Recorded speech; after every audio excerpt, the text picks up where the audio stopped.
14th of April 2025. We are on the 29th Tawheed Halaqah, Chapter 9, page 70. Does divine power extend to rational or logical impossibilities? Right. A matter that has confused even perplexed some is whether the power of the divine can extend to cover that which is logically or rationally impossible. Yet the absolute truth concerning which there shouldn't be anything resembling the slightest doubt is that divine power only relates to the logical and rationally possible. It cannot relate to the illogical or rationally impossible whatsoever.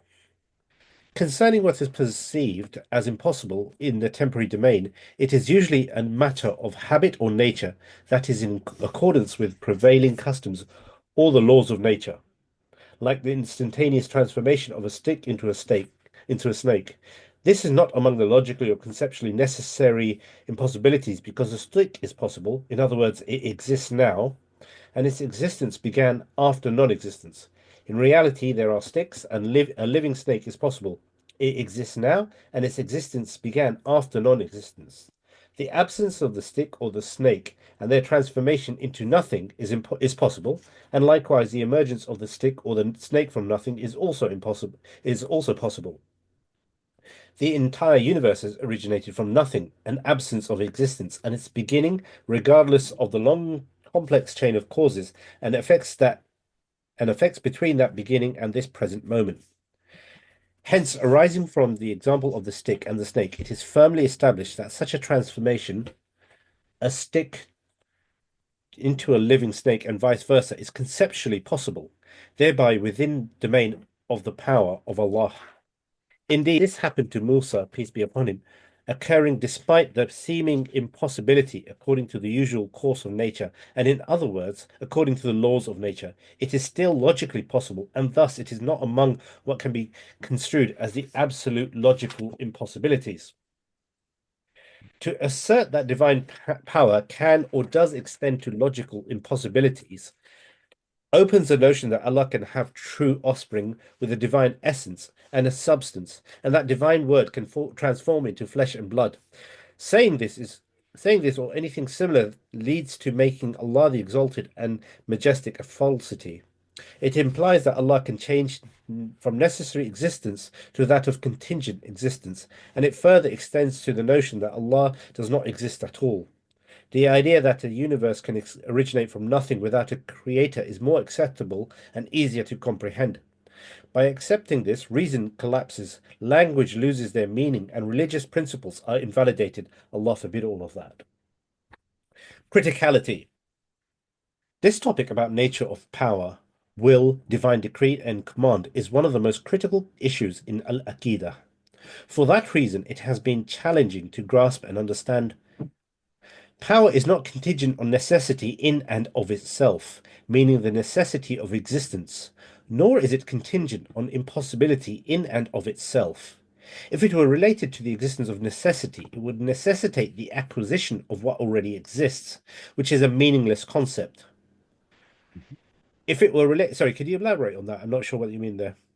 Read it again. Okay. It will, just these things need to be read said twice, and if necessary, make circles and so on. Yeah. If it were related to the existence of necessity, it would necessitate the acquisition of what already exists, which is a meaningless concept. If a being is necessarily existing, he exists always. There's no way to conceive or imagine that it doesn't exist. So that doesn't make any sense to it relates to an necessarily existing being to bring it in being or annihilate it. It doesn't relate to that at all. It cannot relate to that. It's not in the domain of power. The concept of power does not apply to that. Okay. I read once more. Okay.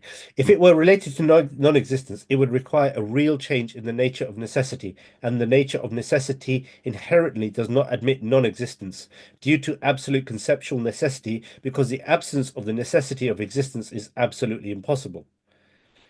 Ability is not related to the impossibility, because if it were related to the impossible to execute it, it would also be necessary to achieve the result, which is nonsense.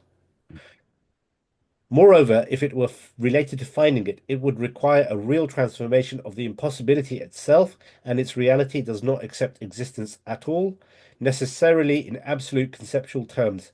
Therefore, it is necessary that ability is only related to the possible.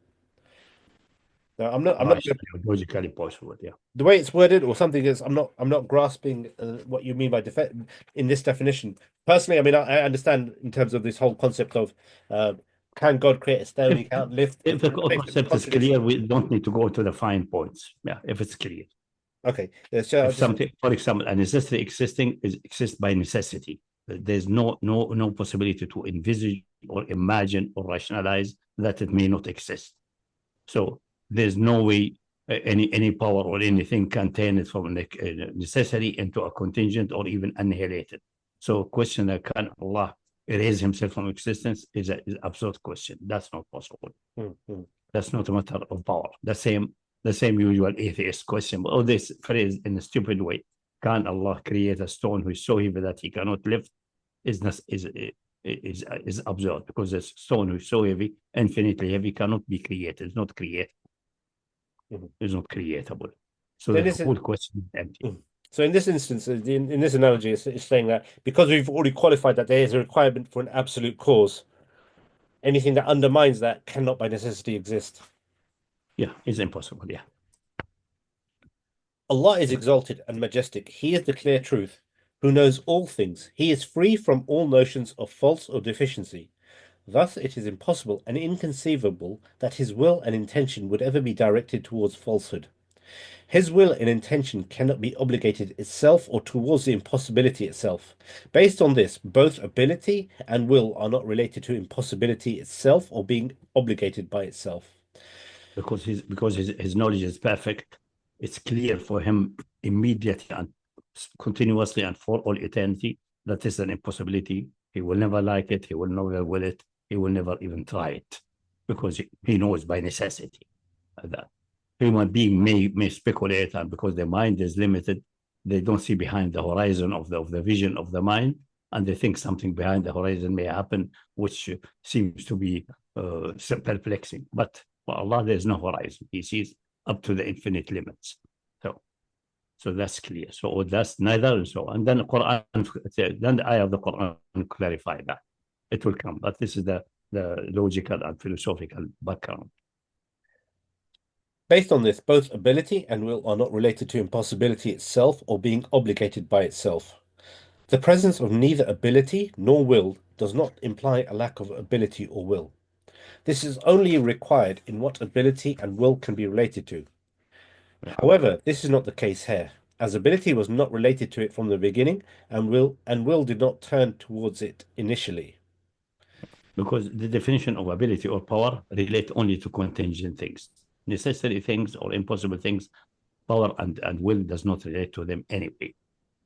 So nobody can say, if he cannot split himself in two and become like the amoeba and so on, his power is limited. No, that's not what with power limitation. Power does not relate to this in any case. Power is only for the possibilities. Things which are possible are accessible to divine power and divine will. Things are impossible rationally. We're talking about rationally, not physically. Physically is according to the system of the universe, which are fixed by Allah with certain limitation, which he can anytime he wants can break them, because they are not necessary in themselves. They made relatively necessary in a certain universe by his choice, and he is the one who made them. So he can change them, he can abrogate them, he can erase them any moment for the laws of the universe, because they are contingent. But the laws of fundamental reason of necessary existence of impossibilities and so on, they are part of the fundamental truth which contains in the meaning of the word Allah. So this is not subject of any power or will. They are absolute. They are logical absolute, to say, using another word. The logical absolute is not accessible to power or will or anything like that. They are true by themselves. Like Allah exists and His truth is the truth in Himself, absolutely. Okay. Now we'll come to the ayah, which gives an example for that, so people may be afraid of, oh, this looks like stepping over the border or discussing things which appears to restricting the power of Allah. No, it's not a restriction of the power of Allah. And even the word على كل شيء قدير, شيء was something which can be a shape. The impossible is not a shape. Did this happen as a result of discussion with Christians? Because for example, Yeah, omnipotent. that's it. He wanted Omnipotent. to have a son. He can have a son. Yeah. So and So then when the Muslims with kind of divine essence, but this violates the fundamental principle that the divinity is only one, a non-composed, unsplittable, cannot perish, cannot change fundamentally. That's it. the early Muslims, who were in conversation with Christians, what did they posit? Did they say that? Did they answer it from a point of view of? I don't know what they said. I have no idea, but most likely that's this way of discussion came late. I don't think it was at that time. People Because were not sophisticated enough. Because they always say he's omnipotent. Are you saying he's not omnipotent or something like that? It's just like the way that they frame the discussion. That's the way they argue, like the recent 700 years. But omnipotent, what's mean? It is just one word expressing على كل شيء قدير. The impossible is not a shape. It's a shape of the language, but not a shape of reality. Can never be a shape of reality. Like we give very many examples. That's one standard example is the square circle. You can express that linguistically, sound linguistically correct, no problem with that. A deeper example is a problem which bugged Russell and Whitehead in their Principia Mathematica when they faced the problem of later after he wrote Principia Mathematica, and he was in communication with the German logician. What's his name again? His name will come in my mind. And he communicated with him that he found something disturbing, that something like what we call the set of all sets, which does not contain itself as an element, or the set of all sets which contain itself as an element. Both are contradictory. They are not existing entities. Although linguistically you can formulate the set of all sets, which contain itself as an element. If it contains an element, then it's not a set of all sets because it's larger than itself. That's strictly larger. That's impossible. And if it doesn't contain, then it's not a set of all sets, which shows the set of all sets is an internally contradictory concept. So no such thing can exist. It's an impossibility. Although linguistically, you can phrase it, and you can even try to imagine something under that. And then every time you imagine, try to analyze, you come, for example, statements, logic relate to giving a truth or false value to a statement. Like, for example, Muhammad is intelligent. Muhammad is giving the attribute of being intelligent. Muhammad is intelligent. Okay, so what about false statement? Statement refer. The problem is because it's referred to as, it looks linguistically like a statement. This statement is false. This statement addressing itself, I am false, but this statement is false. You immediately, if you try to apply it, you see that it is contradictory.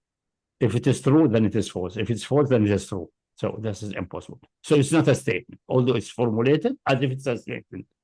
It's not a statement which makes any sense. Although linguistically it looks like a statement. This statement is false. Attributing fallacy to this statement, to myself as a statement, or I am false, or I am an absolute liar. I am permanently a liar. This is another more neutral formulation of the so-called the liar paradox. Someone arrived in Crete. I think the story is mentioned about Crete. And he came from a ship, and one warned him, say, don't believe anyone in Crete. All Creation, notice the word all, are liars. And then you get stuck because this man is from Crete. Himself, the one who's saying that. So if he's reading the truth, he is a liar.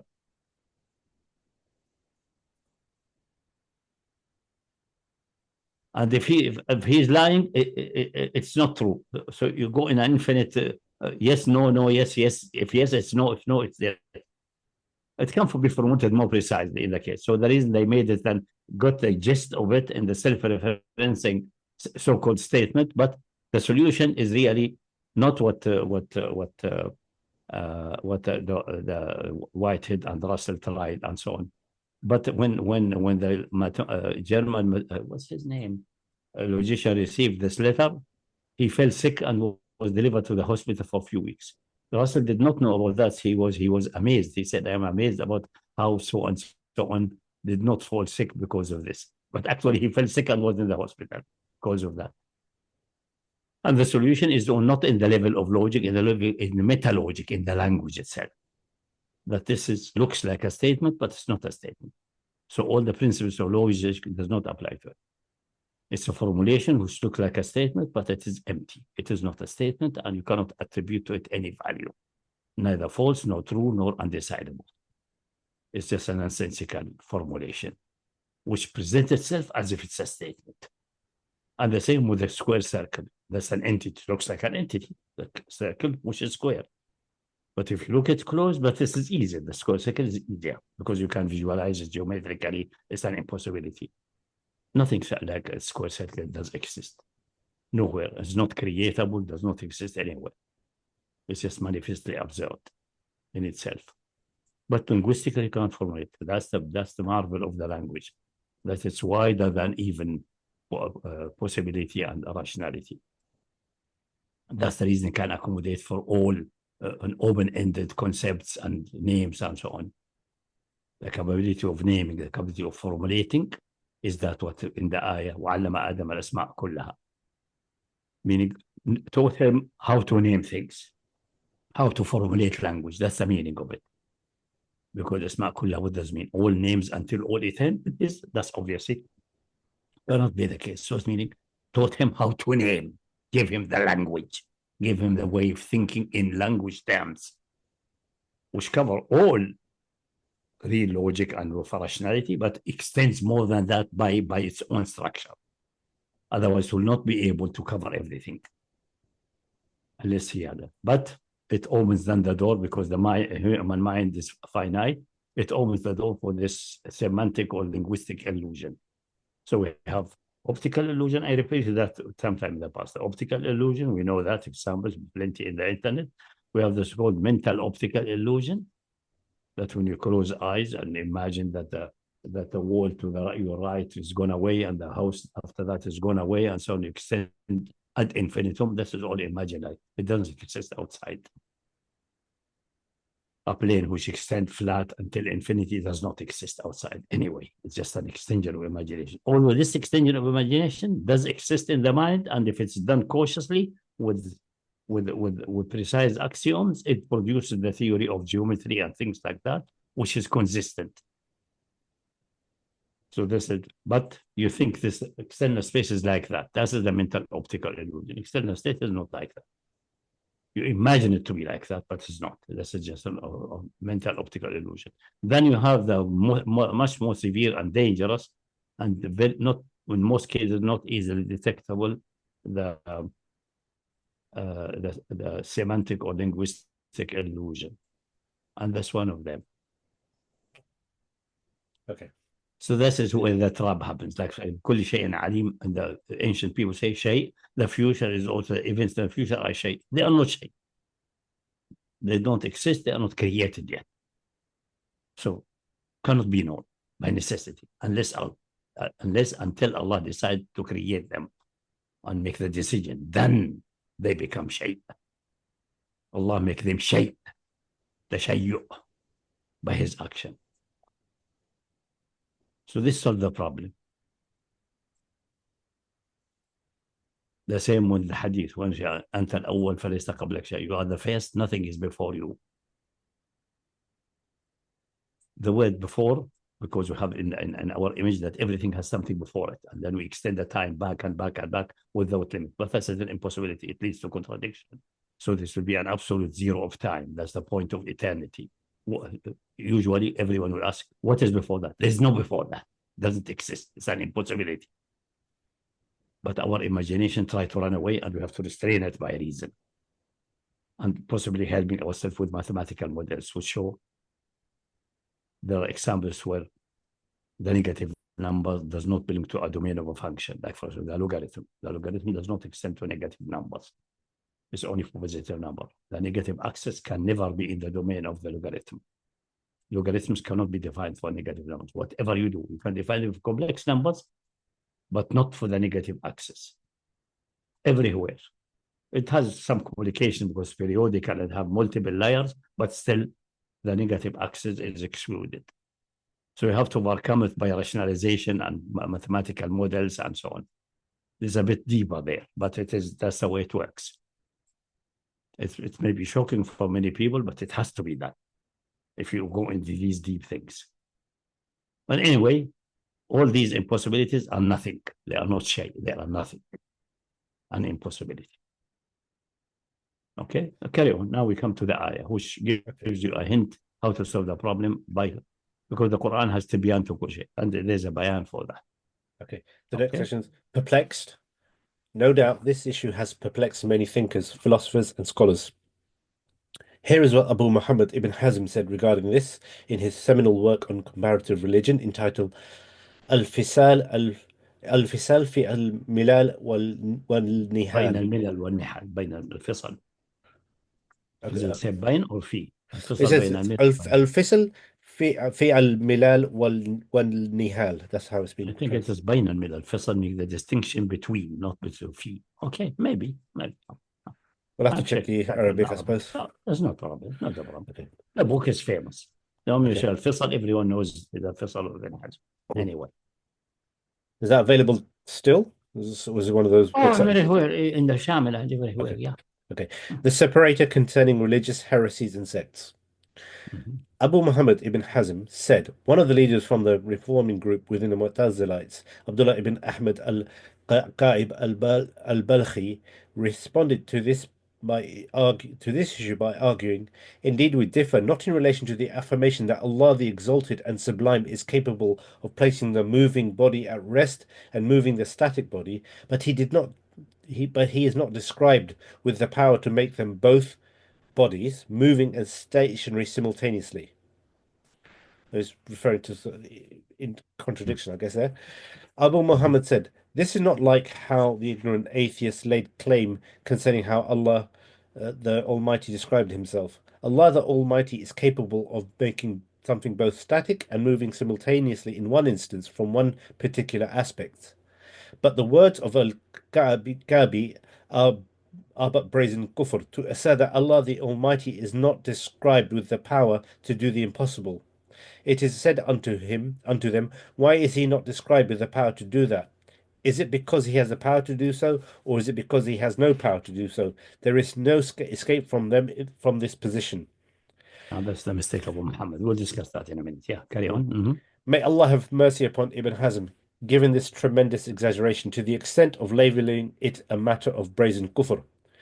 Criticism as such doesn't necessarily mean the complete invalidation of how Gabi argued, particularly in terms of the best way to express it. Similarly, Ibn Hazm's assertion that it results in this dual response or proposition provides confusion above and beyond obfuscation. In fact, the definitive textual expression in this regard is Inna Allah ala kulli shay'in qadir. Indeed, Allah has power over all things. And that is Surah Baqarah 109. Many other places in the Quran, yeah. Thus, the answer is that the impossible is not something fundamentally from that.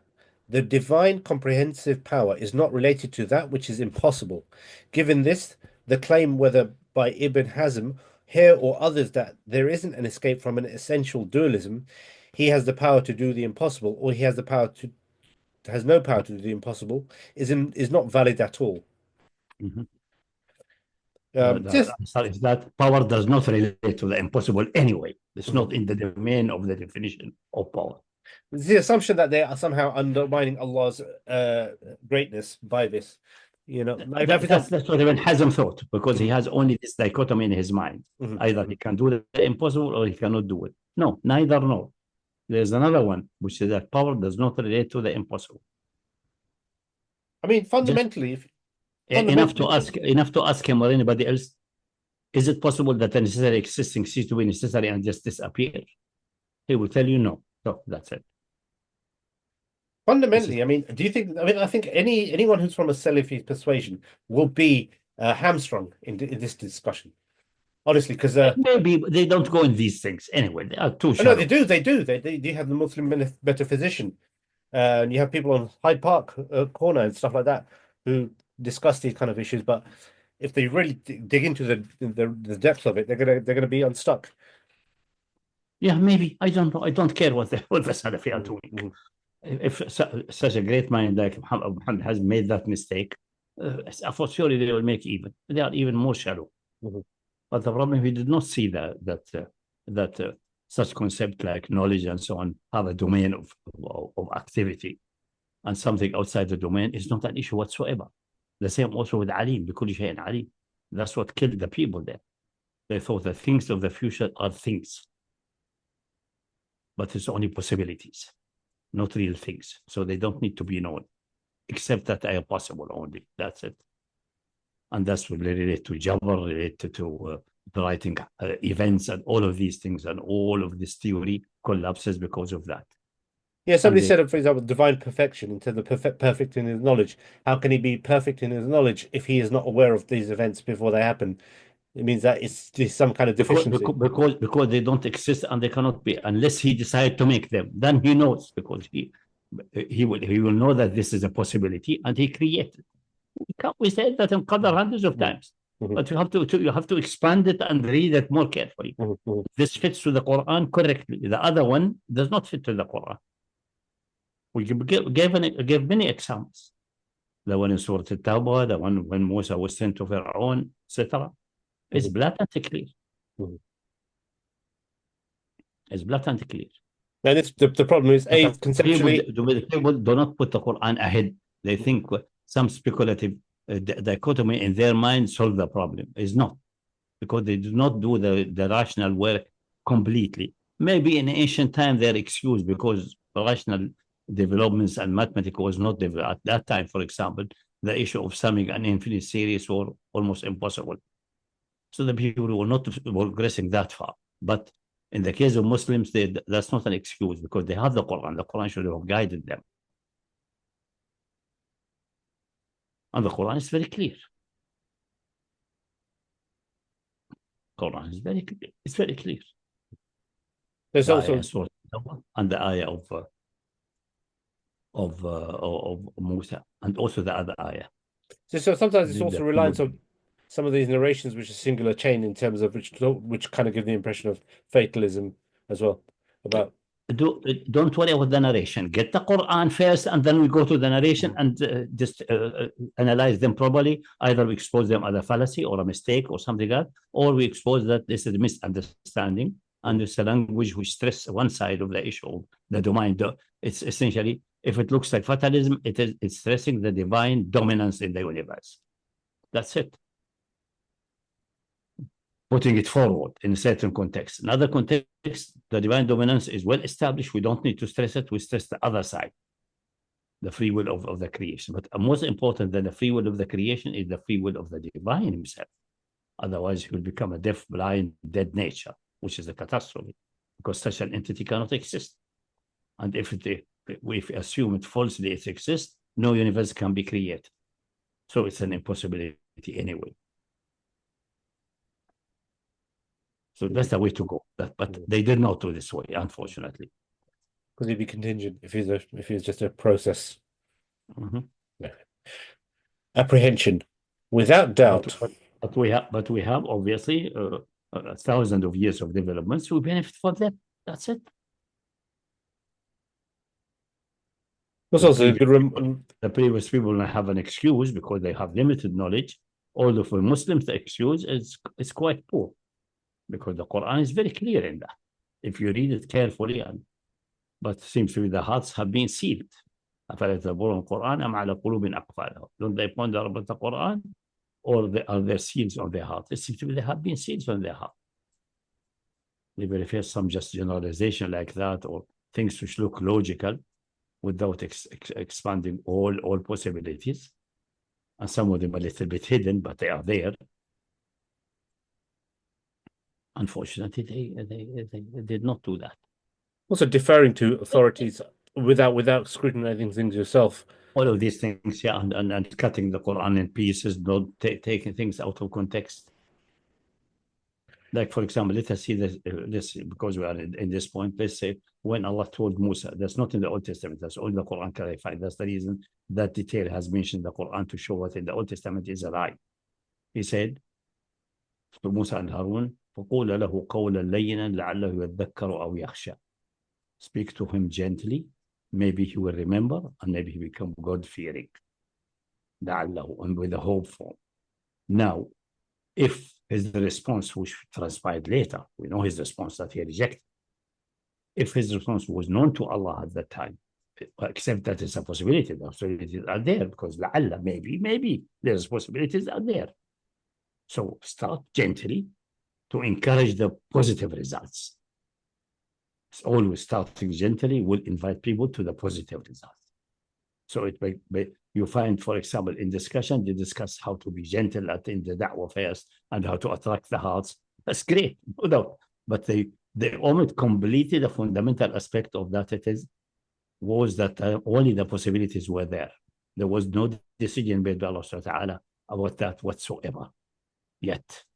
Unless we claim that Allah knew that he would reject and just send Musa and Harun, deceive them and send them in a mission. He knows with absolute certainty as a divine being that it is a failing message. I don't think this is an acceptable solution. Then he's a deceiver. For no good reason. He may deceive his enemies. If they try to deceive Allah or the believer, he retaliates by deceiving them. That's a just retaliation. But here, what did Musa and Harun do to be deceived and sent to an impossible mission? For what?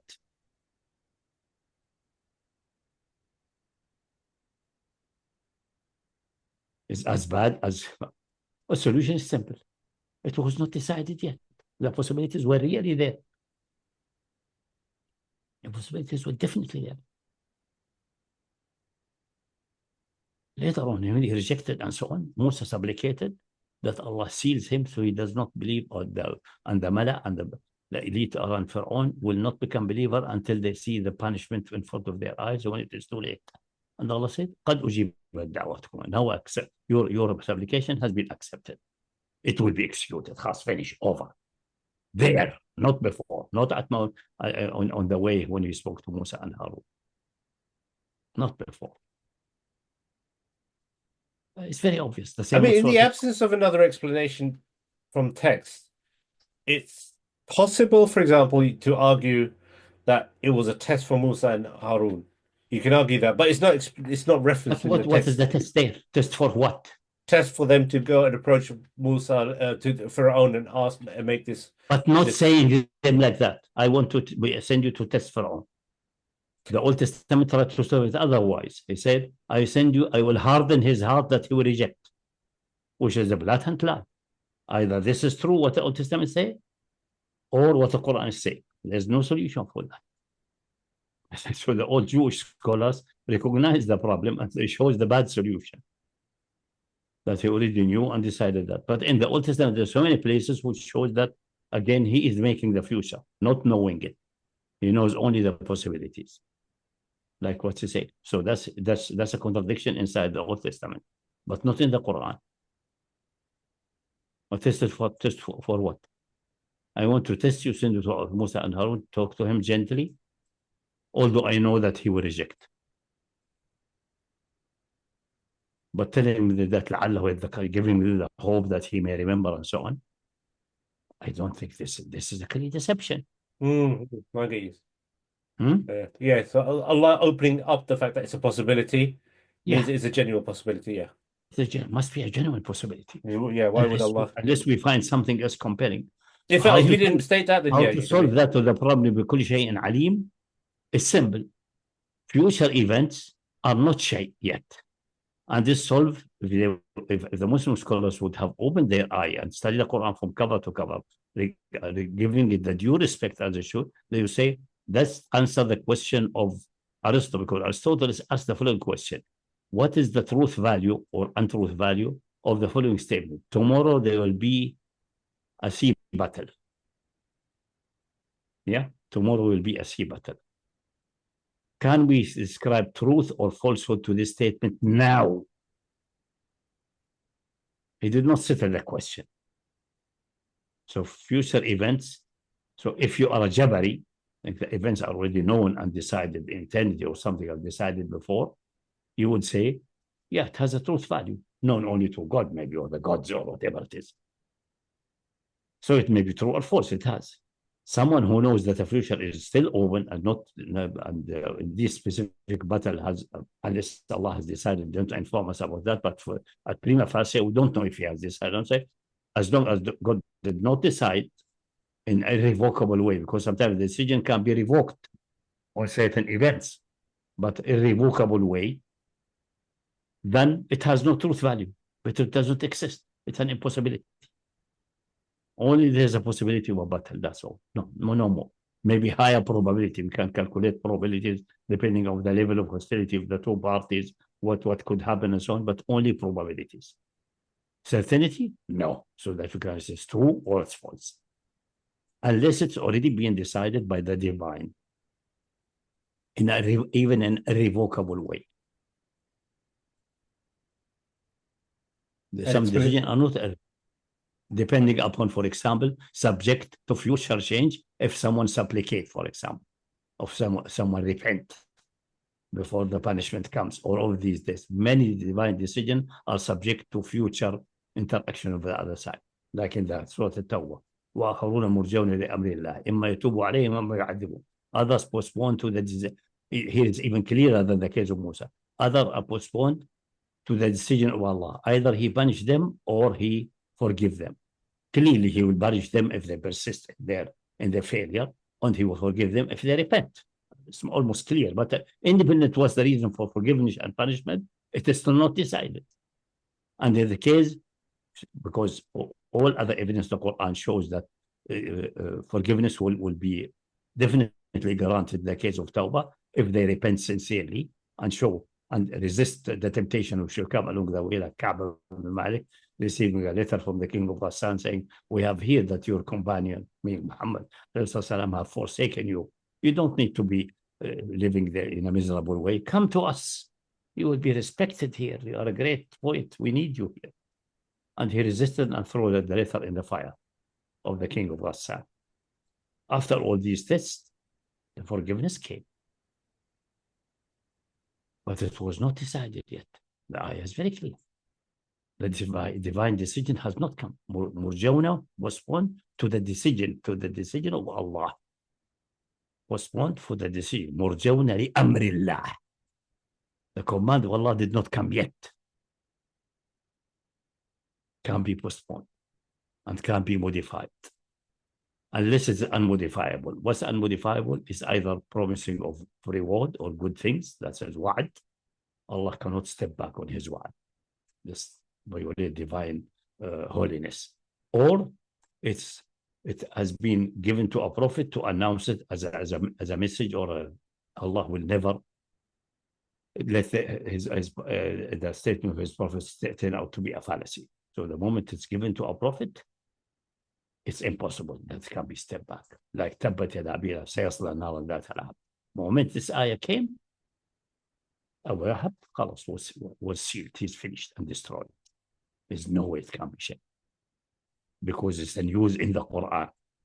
Not because he cannot step back in his punishment. No, he can't. But because it's a news in the Quran. And Muhammad announced that. In addition to other small miracles related to that the Quraysh could not deal with the situation in the simplest possible way, although they dealt with other situations very intelligently and so on. And this one, they were completely blinded. Although there were various tactics which could put Muhammad in the spot. None of them came in their mind. That's by divine intervention, by force. Not because they lack intelligence and cunningness and evilness, no. For example. So you could put that together. It's more complex. It's an interwoven relation, entanglement of the whole universe. So don't be simple-minded, thinks that this only one line. There are so many lines of events in the universe. They are all present to Allah subhanahu wa ta'ala, and he have all of them under his control. You can say metaphorically, his hand is infinitely long and his grip is infinitely strong. Nothing escaped that. Nothing which is a thing, not an imaginary possibility in the future. This is not a thing yet, not created yet. not reachable yet until it decided by him, obviously, or by a creation by his permission, like human choices and things like that. So that would, if they have followed that, they would say, بكل شيء عليم does not include the future events because they're not shay. They could have concluded that if they did that more seriously. Maybe some did, and it did not reach us. Actually, Hisham al-Hakam came to the same conclusion, and he was in the 2nd or 3rd century, and he argued similar argument. And when Al-Razi was commenting on the issue of Qadar and things like that, he mentioned the Hisham al-Hakam objection. It's in the Tafsir al-Kabir, Mafatih al-Ghaib of Al-Razi. If you can go to Shamil and open it and then just search تحت Hisham al-Hakam, you'll find many places, but you'll find that place. Hisham al-Hakam said this and this and this. And then Al-Razi did not have any answer. He said, but we say what our scholars said and so on, that all future events are known and written in the Lawh Mahfuz. So he lifted the white flag, but he did not dare giving any right to Hisham al-Hakam. The argument of Hisham al-Hakam is absolute, cannot be denied.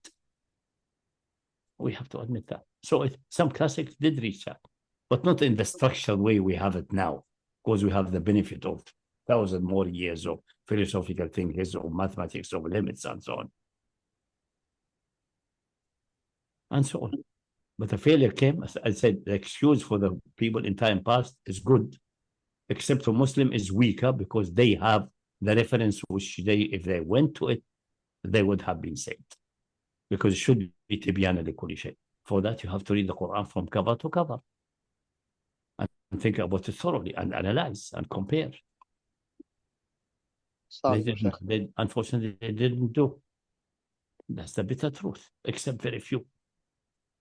Like Hisham al-Hakam in this one. That he has errors in other issues concerning imama and so on, does not mean that he has errors concerning qadar. This is an issue, this is another issue, this is an issue. You could have 50 issues, you make mistake in 20 of them, and you are right in 30. May you are right in 2 and mistake in 48 one. No problem. You're a human being. That's possible. And the job of every knowledgeable person, every scholar, is to scrutinize every statement on its own merit, with its own evidences. Not, this is a mubtadi', he's a Shi'i. People were calling him Shaitan al-Taq because he was sitting in a window and discussing with the people crossing the street and so on. And because he's discussing from a window, this is a Taqah. That's window. It's called the devil of the window. Devil of the window or angel of the window doesn't make any difference. That an issue there has to be discussed on its own merits. That's one of the standard fallacies which people fall. The statement is done by someone who is satanic. So the statement must be wrong. No. The statement is wrong by its own merit, by its own discussion. Even if the one who stated the statement is satanic. Maybe there's the only one good statement he has. We don't know. That's one of the standard fallacies. What they call it, red herring or something like that. Something, I don't know. It has a name. This type of is a rhetoric argument. This is the statement of Khawarij, so it must be wrong. No. Like the standard argument against that the Imam must be Qurashi. They say nobody denied that except the Khawarij.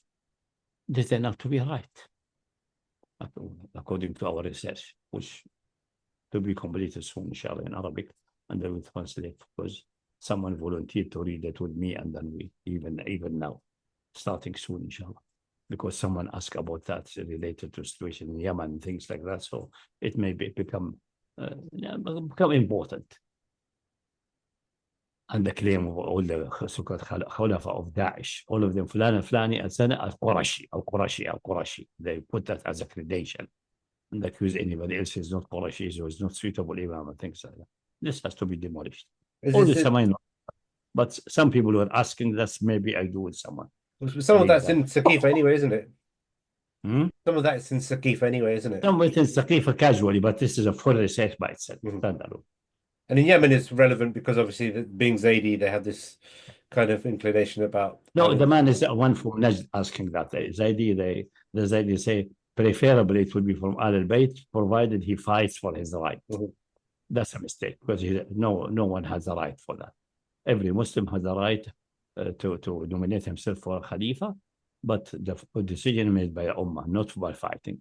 So that's also a fallacy, but that's another issue about the authority of the Ummah, not the issue of Qurayshiyat al-Imam. But for them, it's even more than Qurayshiyat, so have to be from the house of the Prophet from Ahlul Bayt. So even more narrower. So, Anyway, you want to ask something, inshallah, far away? Okay. Sorry, Sheikh. Carry on. One of the points I didn't hear, but anyway, if I understood you correctly about the fallacies between the kulli shay, yeah, and the example you gave about Musa alayhi salam going to Fir'aun, Yeah. The point that the action hasn't been created, so therefore this is a logical fallacy that is No. the square circle, all these examples. No, what I said is that when Allah tells Musa, Harun, go to Fir'aun, talk to him gently, he may remember and may become God-fearing. Unless you claim that Allah sent them to with the wrong hope and deceive them, at that moment he spoke to them that the decision of Fir'aun was a possibility that he may accept and he may reject. These possibilities are clear. Sorry, Yeah. my question is, I understood this bit. My question is that, the Quranic ayah, when the Quran was revealed, was it revealed complete? Because if it was revealed complete, then it means that certain people, Tabbat Tabi Lahab Yotab, that means the action was created and it's already done deal that they're gonna go Jahannam. Which action? What has to do with this issue now? Well, that's the way I'm trying to clarify. Was the Quran completely revealed on the night of Qadr? No, it was not completely revealed. That's a mistake. And the story of Al-Abbas that came from the first seventh heaven to the dunya in the Lawh. So this is all statement of Al-Abbas is not lifted to the Prophet. Some ijtihad or some theory came in his mind. We don't know. Yeah, I remember, because I remember you mentioned it a while back in the tafsir. Yeah, so that's just fine. So it's very clear. It's very obvious. We don't need to discuss that. Other people will become upset. You are accusing Ibn Abbas. He is a mujtahid. He made a ijtihad. Wrong ijtihad. Assalamu alaikum wa rahmatullahi wa barakatuh. What has happened? You make a mistake if you look for him in the wrong ijtihad. You have an evidence. How could he not see it? He can't. You may miss sometimes things that are bigger than the mountain. It happens. You're looking in the wrong direction for some time. That's it. And the mountain is behind you. I don't see any mountain. And the big mountain is behind you. You did not turn to it. That's it. It can happen. No, just exactly. I got a question. It's not a problem. Yeah. No. This is the all come and so on, and then came bit by bit. That is all a fallacy. The Quran says clearly. Quran فرقناه على مكث وارتلناه ترتيلا. We have sent it in portions على مكث.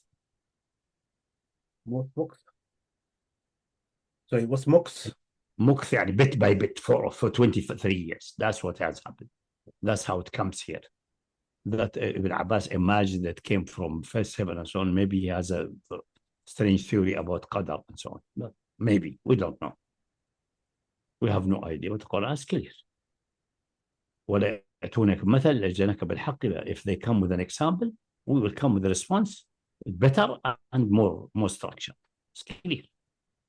Just stick to the Quran, you will be saved.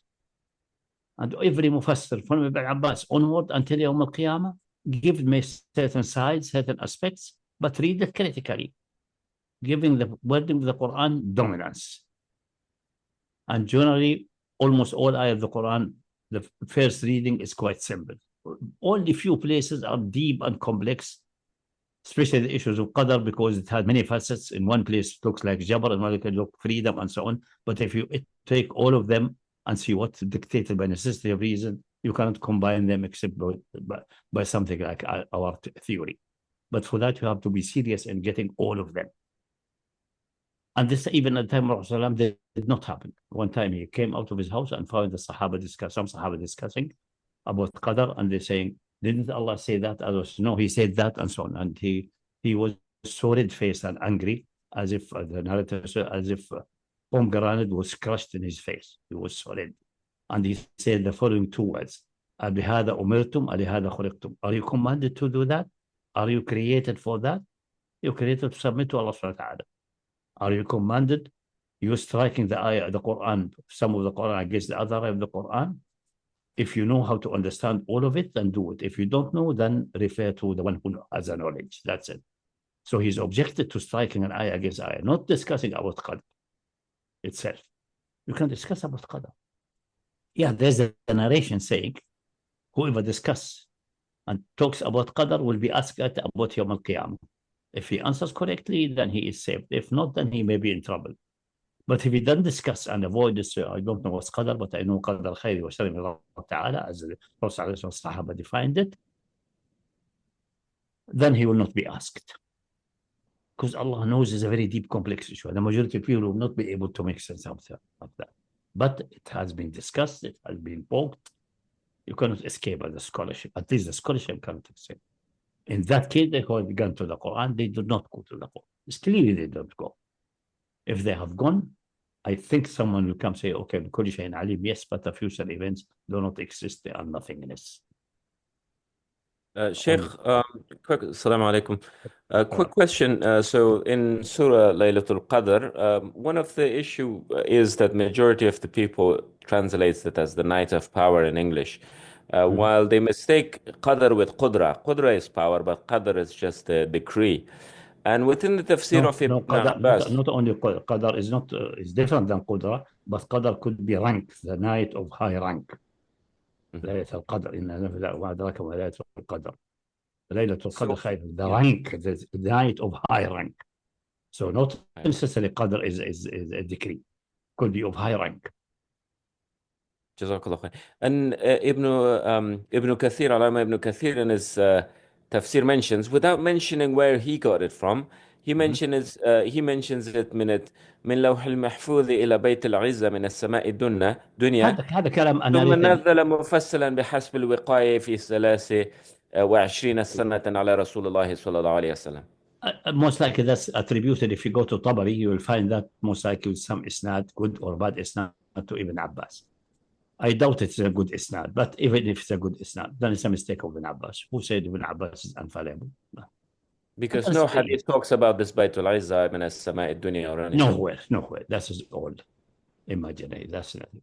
Most of these about Sama and 500 years between Sama and Sama, most of these are imaginary and fabrication and questionable and broken isnad. Even the famous hadith about Al-Arsh and the Kursi, and the Kursi is like rings in a desert compared to the Arsh and so on. And allegedly Abu Dharr and the hadith about the sun making prostration under the arsh, all of this is one long hadith, but Bukhari has separated in bits and pieces. Anyway, if you look at the hadith and so on, almost certainly there's a broken chain there. Most likely about, and also that the prophets are 400,000 something, and from them 312 or something like that, messenger, something like that. That's all obscure and highly questionable. So there are many things, messy things like that, and things coming from the people of the book and so on. So we have to be very, very, very alert, extremely alert in these things, especially in these ghaibi things. You have to have certitude if something fundamentally ideological depends upon it. Clearly, the issue of the Quran being completely phrased, and the claim is from Azal, that claim is not created, and all nonsense. The Quran says clearly, ما يأتيهم من ذكر من ربهم محدث. All dhikr is muhdath, is new, is made up to the need of the moment. All dhikr. Quran one is definitely the prime dhikr, but also the Sunnah, but also the revelation to Musa, all of that. All of this is made for that time according to the condition there. Nothing was in the Lawh al-Mahfuz. Even the Lawh al-Mahfuz is a fiction. Because the hadith about Kitab At Tawheed is كتب في الذكر. And they say كتب مقادير كل شيء. قال اكتب كذا ماذا اكتب كذا. I was having, it's a joke, was having once a discussion with some Salafi in Riyadh, and say, yeah, the pen wrote and so on. Ibn Abbas said in the Lawh al-Mahfuz it is made out of some ragd, and it is 70 years long in space.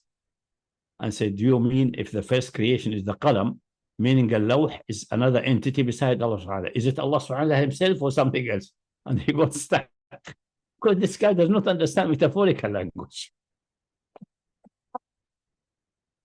This is a metaphor that first decision is the proportion and the system of the universe, chosen with the initial parameters. That's the meaning. كتب مقادير كل شيء. That's the only meaning which makes sense, was synchronized with all physics, all chemistry, and all ayahs of the Quran. That's it. There is no 70, a big tablet made of samurai, stretching 70 years, light years, or whatever years you wish to do in sky. Because evidently this tablet is not Allah subhanahu wa ta'ala himself. So it's something else. But if the first creation is the qalam, so where this law came, is it an eternal being? So you have two eternal beings. Anyway, I'm just making a joke. If you get with these things, even if it's in a hadith, you have to understand it metaphorically. But it's not in a hadith. It's attributed to Ibn Abbas again. I doubt that's Ibn Abbas. I think someone, if you're interested, go to Tabari, he will have these narrations and with the isnad and so on. You will most likely find them with filthy isnad, with some broken isnad, which is the indication that they are questionable. But amazingly, for example, the Muhaymin, which people wavered, and most good isnad say from Ibn Abbas, they use the explanation of Muhaymin as Shaheed, as witness.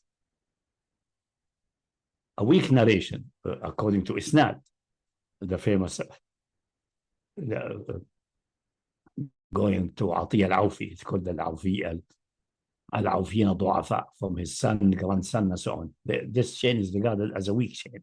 That one says Muhaymin, meaning controller and dominant, which is the correct meaning, which is supported by Arabic poetry. That's, I think did we pass that in the book Tawheed, or it will come down the road? It may come down the road. We have discussed it just before. I can't remember whether. Yeah, so it came already. So Muhaymin. So it's despite the weak isnad, so we have to be cautious about the issue of isnad again. But it gives a hint. If the isnad is weak, there's a bigger question mark. If the isnad is strong, there's less question mark. But it never negates and makes things absolute.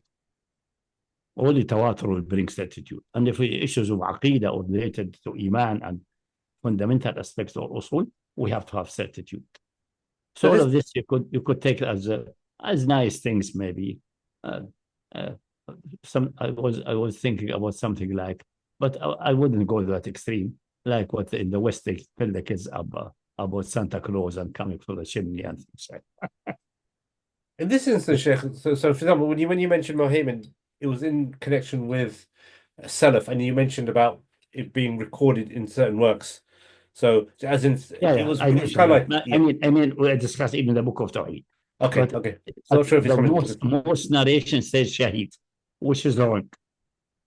But Ibn Abbas is not guilty because he mentioned various meaning, and it happened to the weak isnad to Atiyah al-Awfi bring the correct meaning. So it's not that it is Ibn Abbas missed it; it is narrated from him. But for some reason, only those people of weak isnad picked it up. What can happen? What can very happen if you have many students?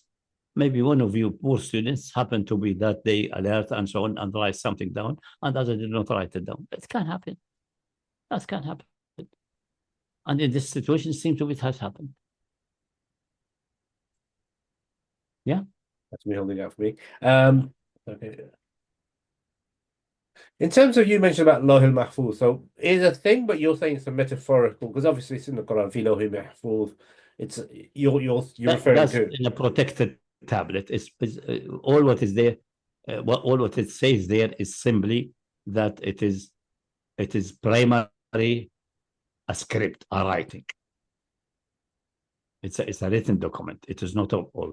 The oral is following the written, not the opposite. Is revealed as a script. So in essence, what you're saying is that the written would be preceding it would be, for example, an argument for qadr and fine tuning, as in something intrinsic, and then an expression would be something. Would that be where the metaphor comes in? No. and when I say في العروض في كتاب مكنون لا يمسه المطهرون, it is a book, it is writing. It is a writing before being reading. And the people say it is, and also that's supported by the hadith that when the first revelation came, he was shown some kind of a sheet or something, and Jibreel asked him, read, Ya Muhammad. And the Rasul said, I cannot read, I am illiterate, ما أنا بقارئ, and squeezed him, threatened him. Then say, what do you want me to read? I don't know how to read. And Jibreel said, اقرأ باسم ربك الذي خلق. اقرأ there, meaning read from the text or study and understand. The word قرأ could mean also study. Like in English, reader, there is a rank in the university called reader, is below professor, but higher than lecturer. Scholar, something like a scholar. So again, the people do not understand the word قرأ, the Quran. It's not because it's read, it's because it's studied. And these Lawh Mahfuz and Kitab al-Maknoon and so on, and those the hadith of Jibreel indicate that what has been revealed is the script, the letters as they are. And the Prophet was shown later how they look like, without necessarily knowing that they are letter. They're for him like geometric figures. He can draw them in the sun, say, make it like this, remove this dot, and so on, without necessarily being able to read another text. But it's a bit deep. We discussed that at the beginning of Tafsir. Go back to the beginning of Tafsir and go through that. So this is metaphorical, yeah. Is in a protected tablet. في لوح المحفوظ. إنه لقرآن مجيد في لوح محفوظ. It's a writ which is protected. And the best protection is to write things in tablets. For Musa, it was written in physical tablets, cut from the mountain. كتبنا له في الألواح من كل شيء موعظة.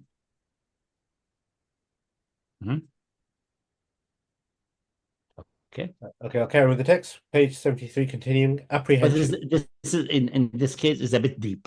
But someone could take that there is a Lawh al-Mahfuz in Bayt al-Izzah and so on and speculate something like that.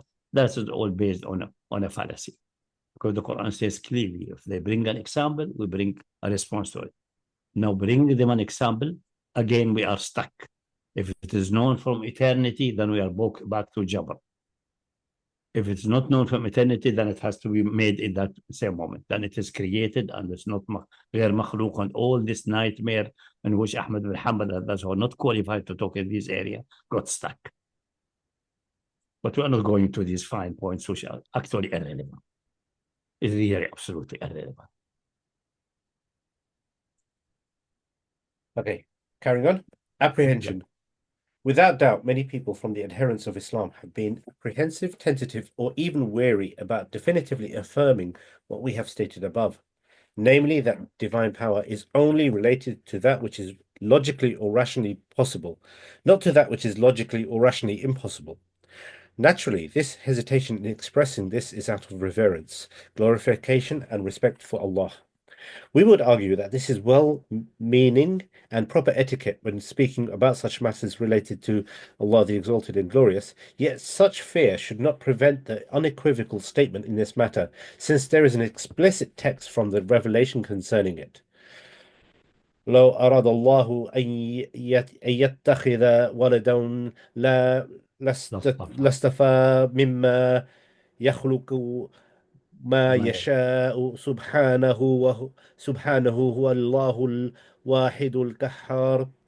Had Allah desired to take to him a son, he would have chosen whatever he willed of that he has created. Glory be to him. Be to him. He is Allah, the one, the omnipotent. That is 39:4. Okay. And the verse provides affirmation regarding the impossibility of what is clearly impossible. If hypothetically it were claimed that Allah desires to have a child, wishing to adopt one, it would be more feasible for him to choose from among his creation whatever he so willed. Allah is far above such desires and intentions. May he be exalted and glorified. Such selection, perhaps metaphorically dubbed as being adoption, is within the bounds of the possible. That which extends beyond that firmly sits within the realm realms of the impossible, namely birth or offspring from the divine essence or being is not possible at all. No. Because Adopting, if Allah wishes to have a son, if it ever happens, that's an impossibility. We know that because of the nature and Allah subhanahu wa ta'ala. But if it happens, the only possibility is to adopt from the creation. There's no way that can he split from his being another divine son, genuinely divine son. It will be just an adoption. It will be just higher level of election. Istifa.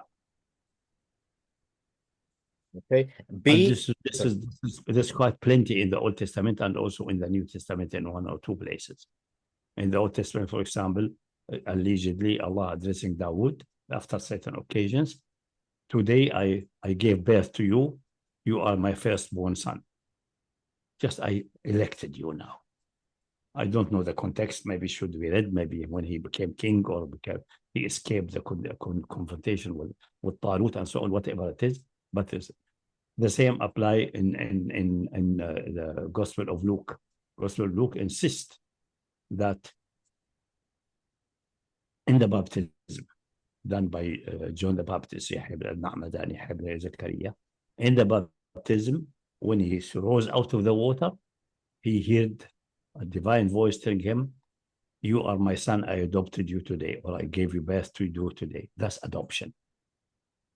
Does not take him out of the real. Although interpretation may go this way, he became divine, but as we know, that's an impossibility. So the only meaning in this final Sharia, the word son and father has been abolished. So no way any problem like that. But in previous Sharia, the supreme being, the Lord, the Lord supreme, the Lord exalted, is called Father. But the Jews also, not only the Christian, Father in heaven or Father in heaven. Well, no problem. It shouldn't be any problem, but because of the abuse happening, that gate has been cut completely. Even in previous scripture and so on, the word Qaddis, Holy One, was used for pious people. In Islam, it has substituted with Siddiq, and so on. So all these avenues, which any possibility of leading to a shirk or divine adoption or the divine turning into flesh has been closed. So such a danger does not apply to a land,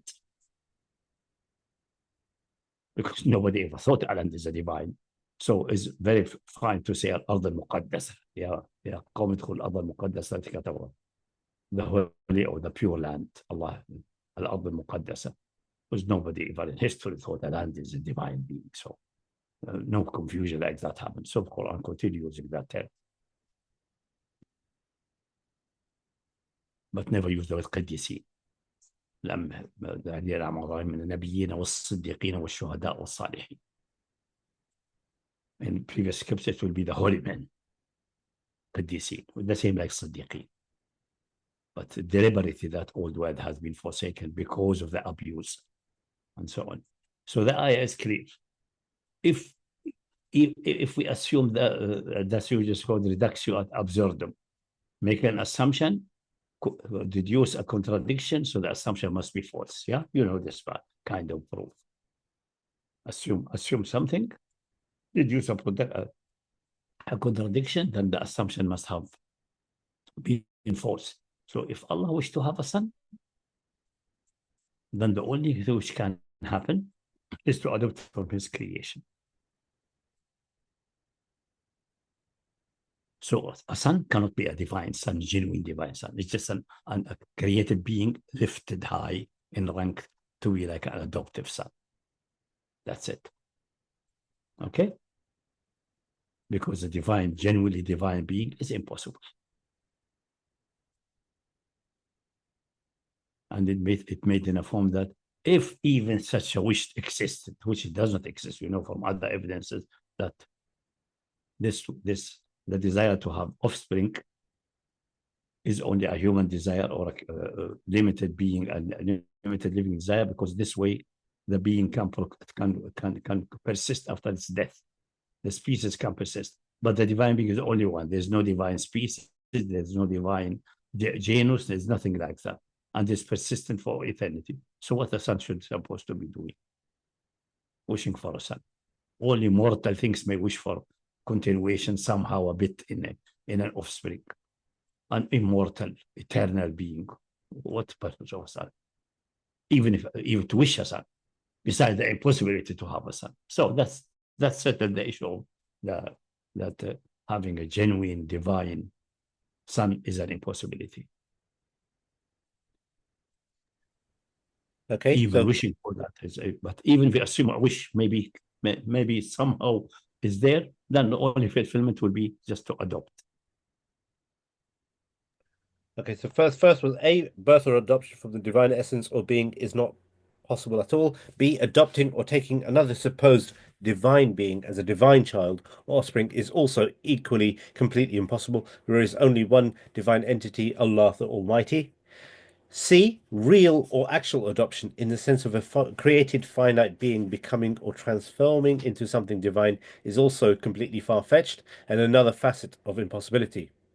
Yeah. Our statement or rather being a contingent, a created, suddenly become uncreated. So he's a created originally, adopted, by the adoption became uncreated. It's contradiction. It's already created. So how can it become uncreated? it's like transfer the divine essence in your earlier.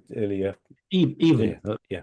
Something which are being created can be annihilated after that, but cannot be said being uncreated. It's annihilated.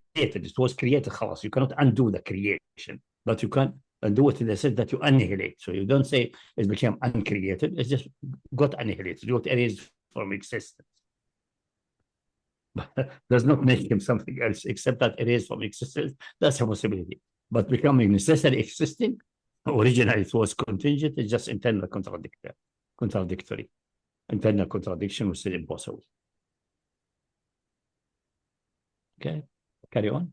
Our statement, or rather position, is clear. All praise is due to Allah, who revealed the final revelation as a healing for what is in the hearts, a guidance and mercy for people who believe. Such is the guidance and light that Allah has sent down upon the finality of prophethood, the seal of all prophets, Muhammad ibn Abdullah, peace and blessings be upon him and his family. Moreover, setting this position out lucidly clarifies that Allah the Majestic does not need, desire, or want any offspring whatsoever. Therefore, he does not adopt them at all. Given this, it is not permissible to describe any mortal on earth, let alone an angel, within the heavenly domain as being the son or daughter of Allah. The claim that Jesus, son of Mary, peace and blessings be upon him, and his mother, is supposedly the Son of God, even in terms of this adoption, is utterly false. Whoever asserts this after the revelation of the Quran is considered a kafir, as they are denying Allah the Exalted. Okay, then the final section, then brothers, the brother wanted a question. If you want to ask now, we can. Otherwise, if you want to wait, we've got another page and a half before we finish this chapter. Previous sects. There were some sects from the Christians, such as the followers of Arius and Paul of Samosata, I thought he said Samosa, Bishop of Antioch, as well as the majority of early converted Jews who made such assertions in the past. Evidently, they were wrong, but they are not strictly speaking considered as being kafir or mushrikeen by the will of Allah. Previous earlier scriptures didn't mention anything like this. Rather, they were expressions in the older ancient scriptures that seem to suggest the nature of adoption in the sense of a specific selection. Others have termed it as being the elect. They were, on the whole, considered as believing in the oneness of Allah, without lying or attributing to Allah, not associating partners and idols with him. And in truth, they weren't strictly speaking attributing a notion of real offspring, meaning of divine nature, equal in essence to that of the Father, as the Trinitarians and other groups of shirk and kufr did, as well as elucidating in due course. Even those who held the concept of there being a real matter of offspring or a real son, which undoubtedly is a clear inherent expression of kufr and shirk, it could be well possible that some of the impediments may apply to them given the misinterpretation, ignorance, or other such areas. All of this occurred before the dawn of the message brought by the Prophet ﷺ and the radiant light of the prophetic evidence. It is appropriate to entrust their matter to Allah as Jesus, son of Mary, may Allah's prayers, peace, and blessings be upon him and his mother, will say on the day of judgment.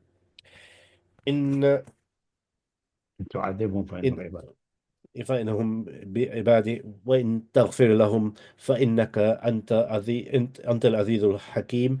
And if you punish them, they are your servants. If you forgive them, you are the Almighty, the Wise. And that's Surah 5, 118. Here we would reiterate as such, hoping for the second option, which is forgiveness. None will perish except those who deserve destruction as per the decree of Allah. It was indeed supposed to be sufficient to deny the divinity of Christ by adhering to the statement of Paul of Tarsus regarding Christ, namely that the full divinity manifested in him metaphorically. Essentially, since Paul explicitly declared that there is only one God, he never claimed that Christ is God. Instead, he bestowed upon him the title of Kyrios in Greek, which translates to Lord or Master. The term lord is a title habitually used to address monarchs or high-ranking feudal nobility. It is employed by servants when addressing their masters, both in ancient and modern times. Similarly, he frequently referred to Christ as the Son of God, as a term that can be understood in the context of adoption and selection. This should have been sufficient to resolve all the issues related to the nature of Christ. If the mortal nature of Christ is affirmed, there is no need to assert the divinity of the Holy Spirit in the first place. If this is established, there is no need for the concept of the Trinity at all. Yet history, unfortunately, did not unfold in this manner. It evolved at the hands of Christian philosophers and theologians into a comprehensive theory of the Trinity, characterized by extreme philosophical obscurity and complexity. It requires a structured philosophical critique to complete the rational argument for Tawheed. Upon reviewing the topic of the Trinity, to understand all options and theories, it became evident that it is extensive to the degree that a single chapter in this volume may well be insufficient. Therefore, an independent, albeit less significant study is necessary, as mentioned earlier. Perhaps we will produce it as a separate research by the mercy and permission of Allah. And this concludes this chapter, which finishes on page 76, and then it's chapter 10 after that. Before I proceed, if we do proceed, there's a brother that's got a question, and fire away, inshallah. Let me just allow you to unmute. Assalamu alaikum, this is Hamza. I wanted to ask on the topic of the Lawh al-Mahfuz because it is mentioned in the Quran. Where it is mentioned, is it in relation to the prophets that the revelation is protected and that is written, not that all of the revelation is written and sent in one go, like they say in the Hadith? Where is mentioned Lawh al-Mahfuz? How many places? In the Quran, so if I remember correctly, it's in. I need to find the surah, but in Juz Amma, In Al-Buruj. إنه لقرآن مجيد في إنه لوح لقول قول كريم في لوح محفوظ. إنه لقرآن كريم إنه لقرآن مجيد في لوح محفوظ. Yes, sorry. So is that in relation to that the Quran is a book that is being written as the revelation is coming down? Coming down or not coming down, it is meaning it's writ and it's protected. That's it. That's it, okay. The metaphor of Lawh or Kitab is stressing that it is written down. It's not just a pronunciation only. It is written down. It's not revealed as sounds and so on. It's revealed as a writing, as letters with letter shape.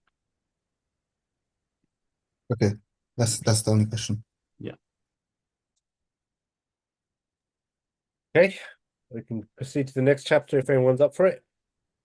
Let's see, this is a few pages, but okay. So this is chapter 10, page 77, understanding the verse, if the Lord of mercy had offspring. While perhaps more of a digression, the present chapter here covers the meaning of the verse as mentioned earlier.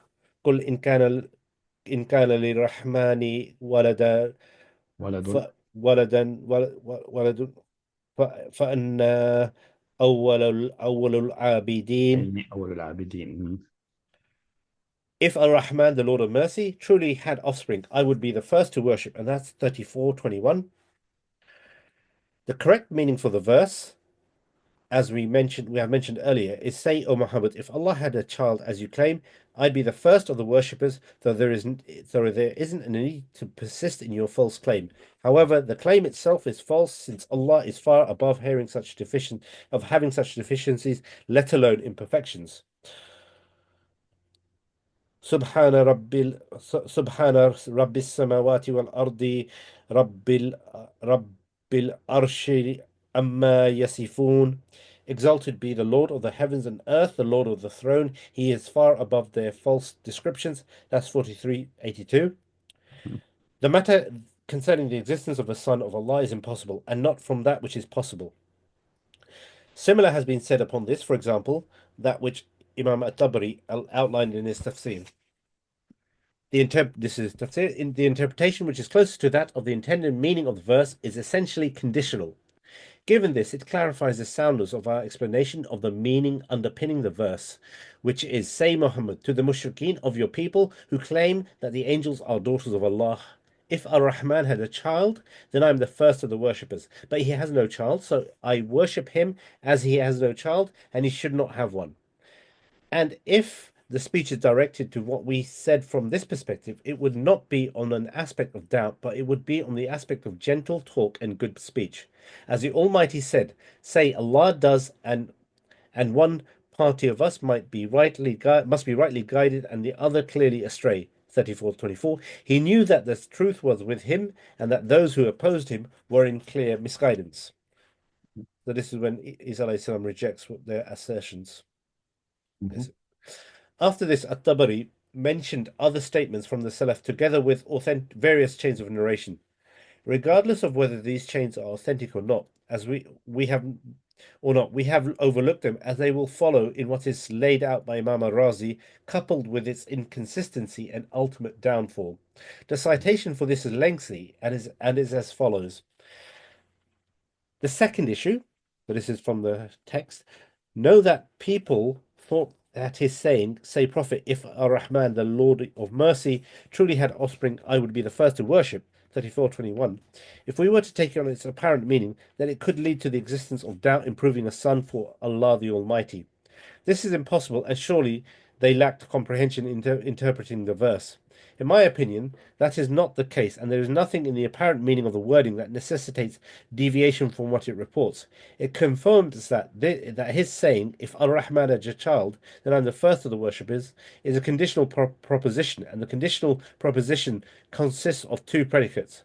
In one of them, the letter of the condition is inserted, and in the other, a letter of recompense. So it became one preposition by adding them together, and this verse is an example of it. It is a proposition which consists of two. One of them, his saying, if Ar-Rahman had a child. The second, then I am the first of the worshippers. Then the conditional particle was applied to the first proposition, and the particle of consequence, al-fa'u, indicating a sequential then, was applied to the second proposition. Combining both results in a single conditional statement. When you understand this, we say a conditional statement only indicates that the condition necessitates the consequence without implying whether the condition is true or false, or whether the consequence is true or false. That's standard logic, but most ancient did not have this technicality comprehended properly. Yeah. So essentially, it's a rhetorical statement which has no. It is just saying that it's not possible, and it's just effectively just another way of articulating that it's impossible.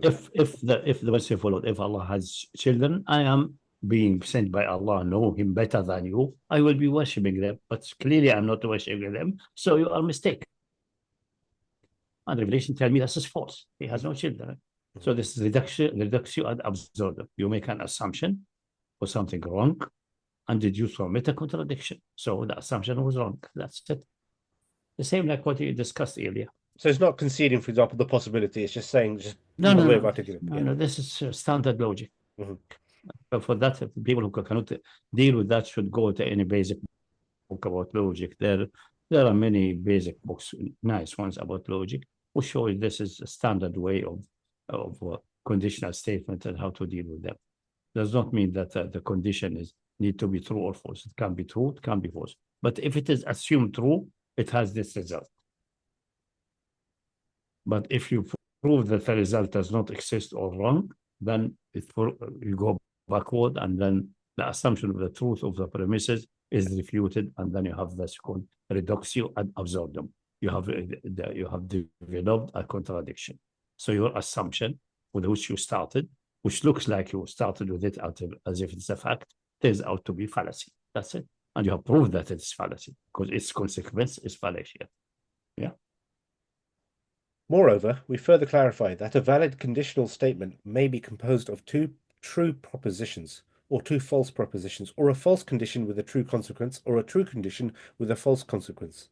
Regarding the fourth case, where a valid conditional statement consists of being made up of a true condition with a false consequence, that is impossible.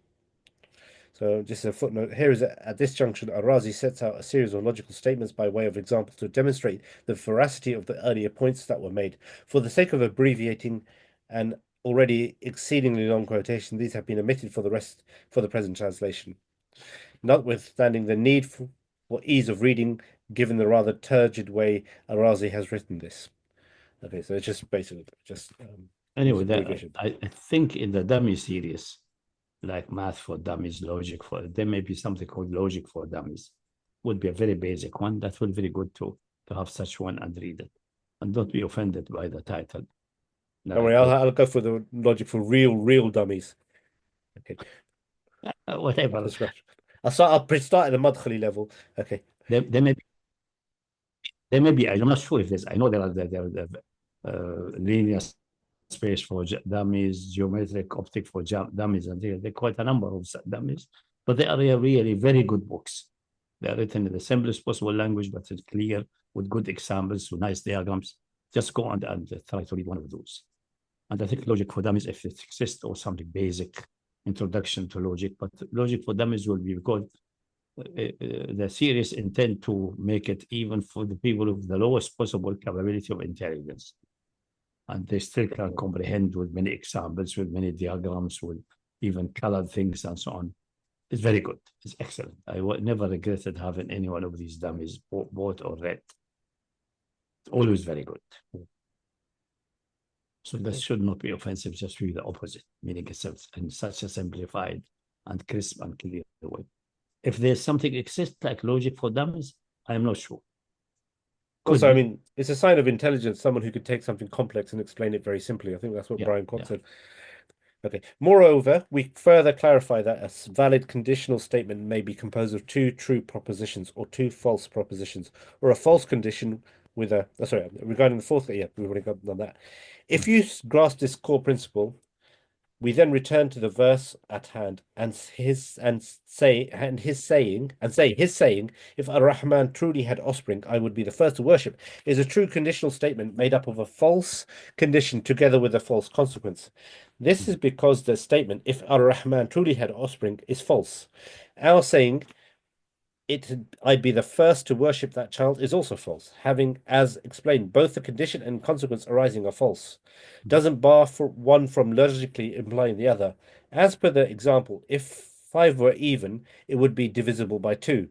Hence, it is established there is no issue in comprehending the statement as per its manifest apparent meaning. Namely, the attending meaning is that if Ar-Rahman had a child, I would be the first to worship. Just as a servant is required to serve his master, like, for example, a king, then likewise the obligation would follow for the servant to be in the service of the offspring.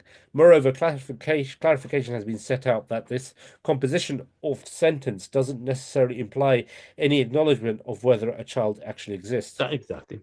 But many people in time past were very weak at these logic formulation and so on. And that's the reason I suggest check if there's in the dummy series like something like logic for dummies or apparently there like is. That. Somebody just said there's some. Okay, that's good. You should buy it and go through it. It trains the mind in better organization and not fall in fallacies. Because you notice when you discuss with the people and discuss with the Shabab, quite a number of fallacious things and connected things which are disconnected or disconnect things which must be connected and so on, because that training and so on. And the formalizing it in that form is a very good way of doing things. Cool. That's just simply okay. What is nearer in approximation to the topic under consideration is where he says, if there had been in the heavens or earth any gods but him, both heaven and the earth would be in ruins. 21:22. The statement made in the verse is a conditional proposition. The condition is if there had been any gods. Then the condition is laid out. Both heavens and earth would be in ruins. The condition itself is false, and the following consequence is also false, because the truth underpinning the matter is that there are no gods plural, in the heavens and the earth. The word if, lo, demonstrates the absence of something based on the negation of something else, as the temporal earth and heavens haven't been corrupted. Again, despite the fact that that both the condition and its necessary consequence are false, the implication of this condition leading to this consequence is true. The same reasoning also applies here. If they said the statement is that in this respect, Allah the Almighty has mentioned this conditional phrasing with the wording of if, lo, when he said if there had been in the heavens or earth any gods, the word if, lo, meaning negating the thing when other thing does not exist, in the verse which we are interpreting, Allah the Almighty has mentioned the word if in Surah Hamza إن كان الرحمن ولد. Usually, for such In statement, turn. the best use low. Low is usually in Arabic for like impossibility for impossibility, امتناع for امتناع. But in can be used also, like إن كان الرحمن ولد فأنا أول عابدي. It could have been said لو كان الرحمن ولد, but using in that situation is, as Tabari said, is more gentle way. So let's accommodate for that. Let's make it as if it's a possibility and see the results. The result is clear. I'm denying to worship anyone except Allah, since I am the messenger of Allah and have the evidences. This shows that the Rahman has no offspring. Yeah, a reduction ad absurdum, without necessarily using law. You can use in, but the standard way, the most common way, is to use law. Essentially, like where, like where. Because this other one, in, is like if it. It sounds like as if it's talking about something possible. But so where it sounds like regarding it as far away from being possible. But both are essentially just linguistic devices. It's ultimately that a condition is assumed to be true, and then you see the result. Based on that is not fulfilled or proven to be false, then the condition, the initial condition we started with, must be false. That's reductio ad absurdum.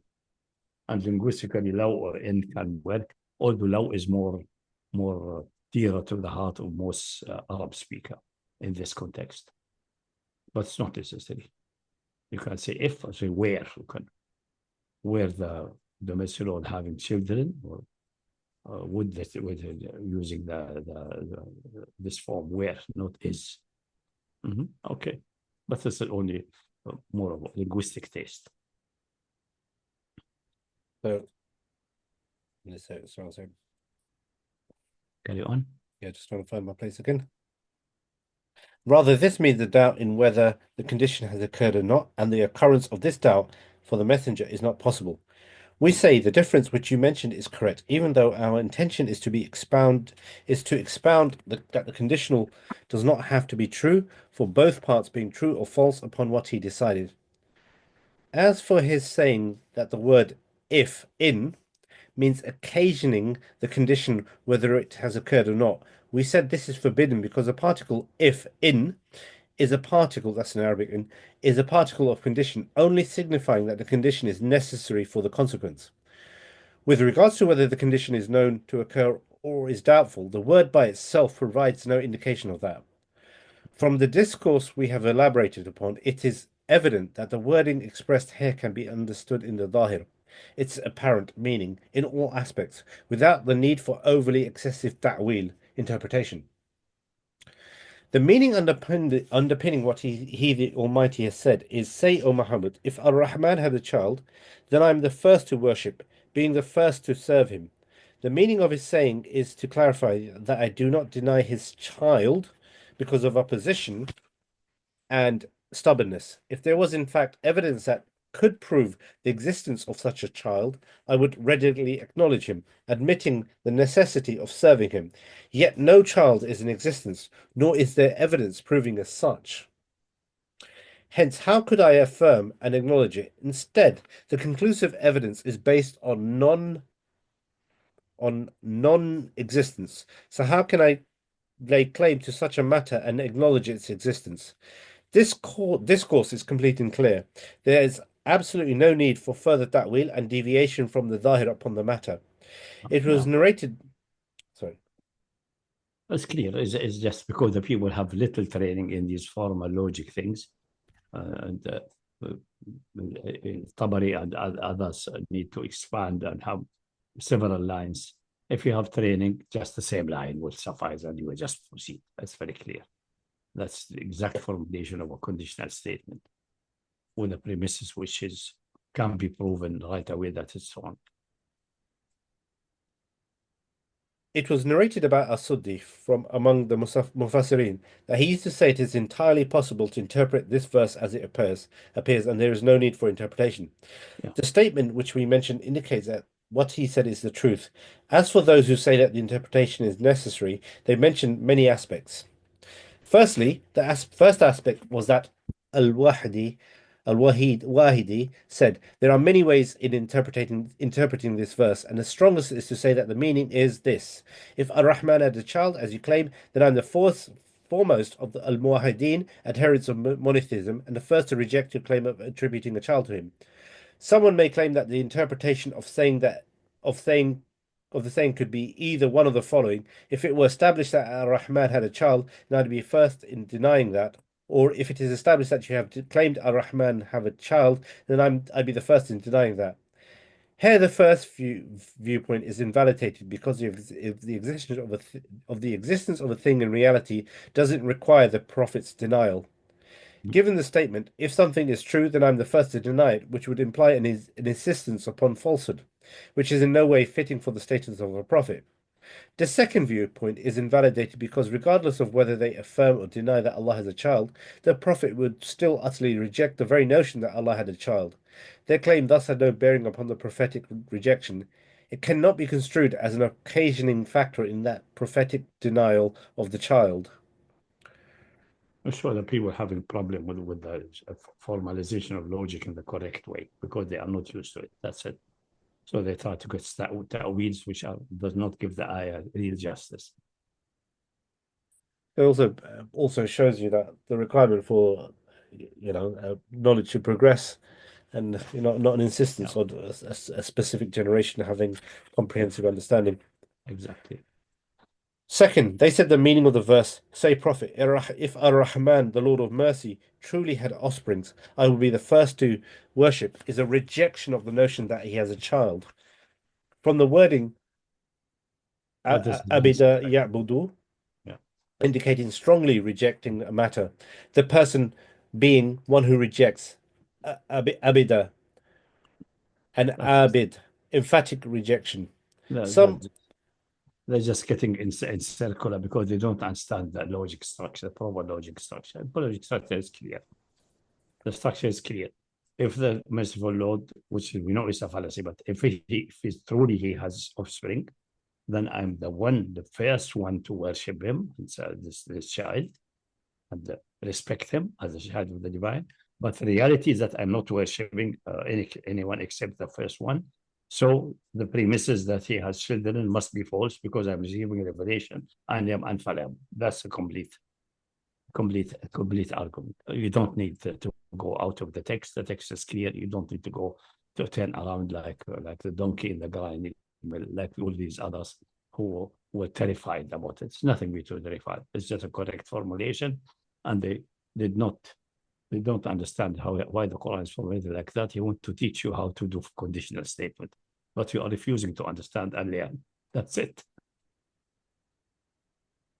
That's it. Because you're stuck in your world. You don't want to advance. You don't want to learn.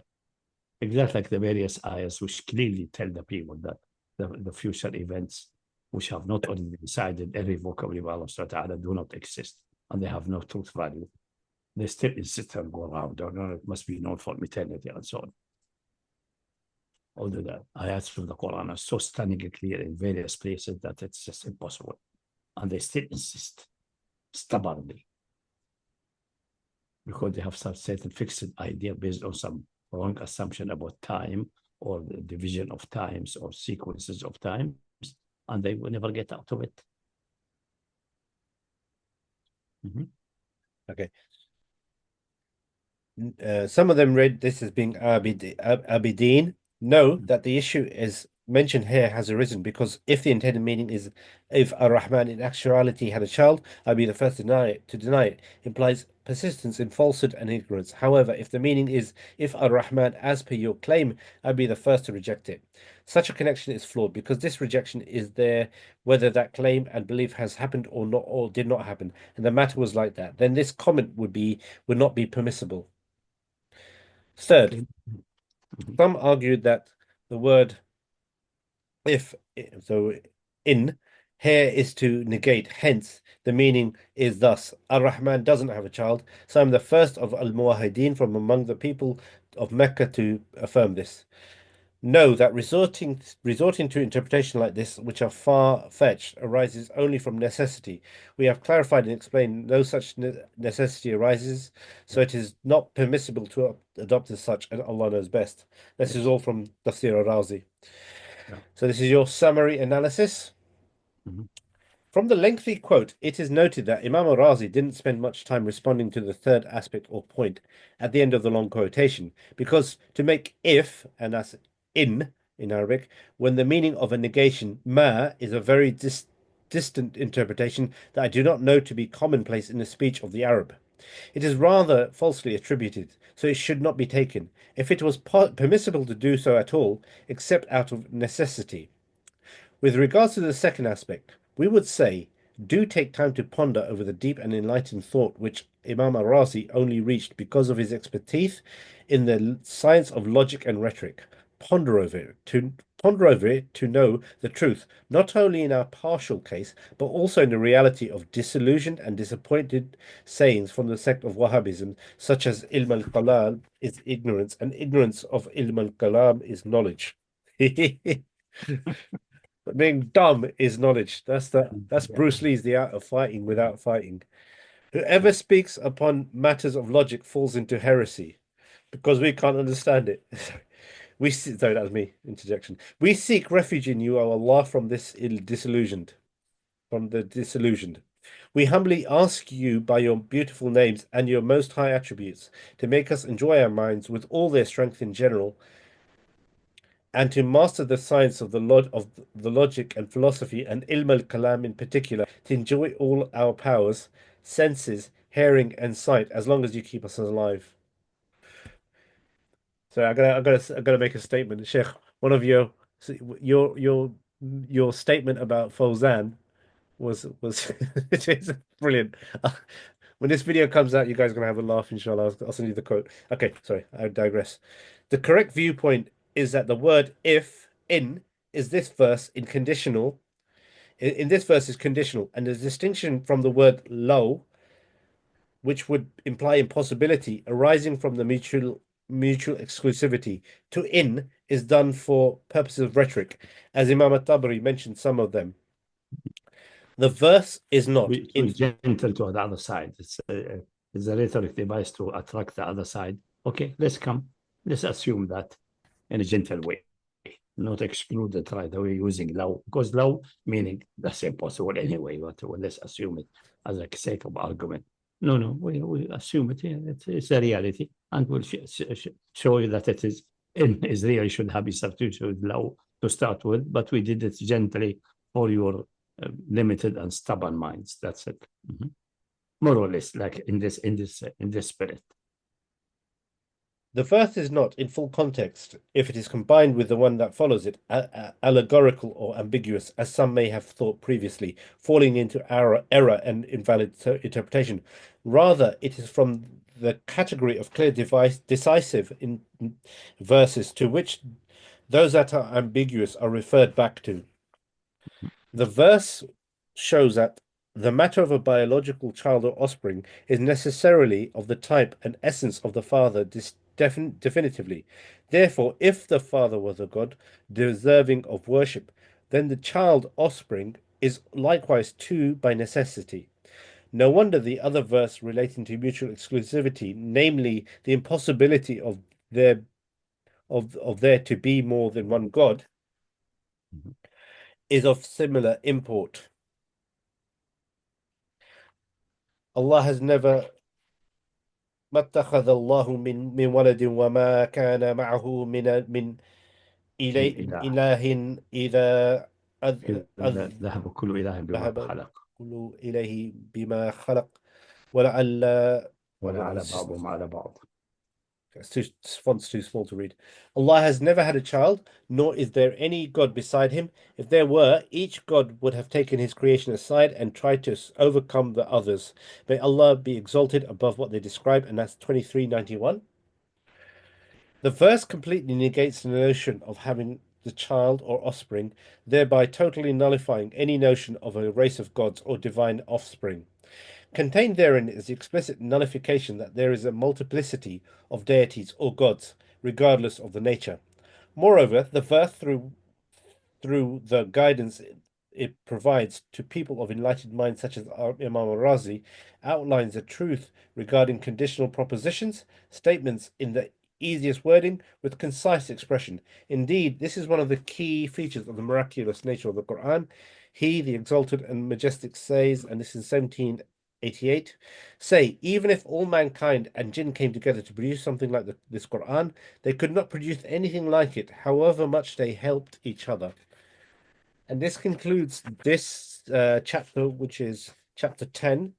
And so I think it's good to put a close to that because we've covered 2 chapters. And the next chapter will be chapter 11, What's page the time 85. now? It's 11 Okay. o'clock, but I'm sure we've got questions Good. as well. Stop here. No, say, yeah. So next week will be page 85, chapter 11, the acts of Allah. And I'll open it up for questions, inshallah. I know Berhat's joined us. We had a good discussion on Qadr as well, which I'll send across, inshallah. So it might be useful for supplementary. Okay. We have to have scattered here, and also we have in tafsir various places. If someone could scan and clip them out, well, we could put them there, maybe like organize them and maybe having just a bridging sentence, or just like a clock in between, which turn around and start the other bit and so on. Would be a bad idea.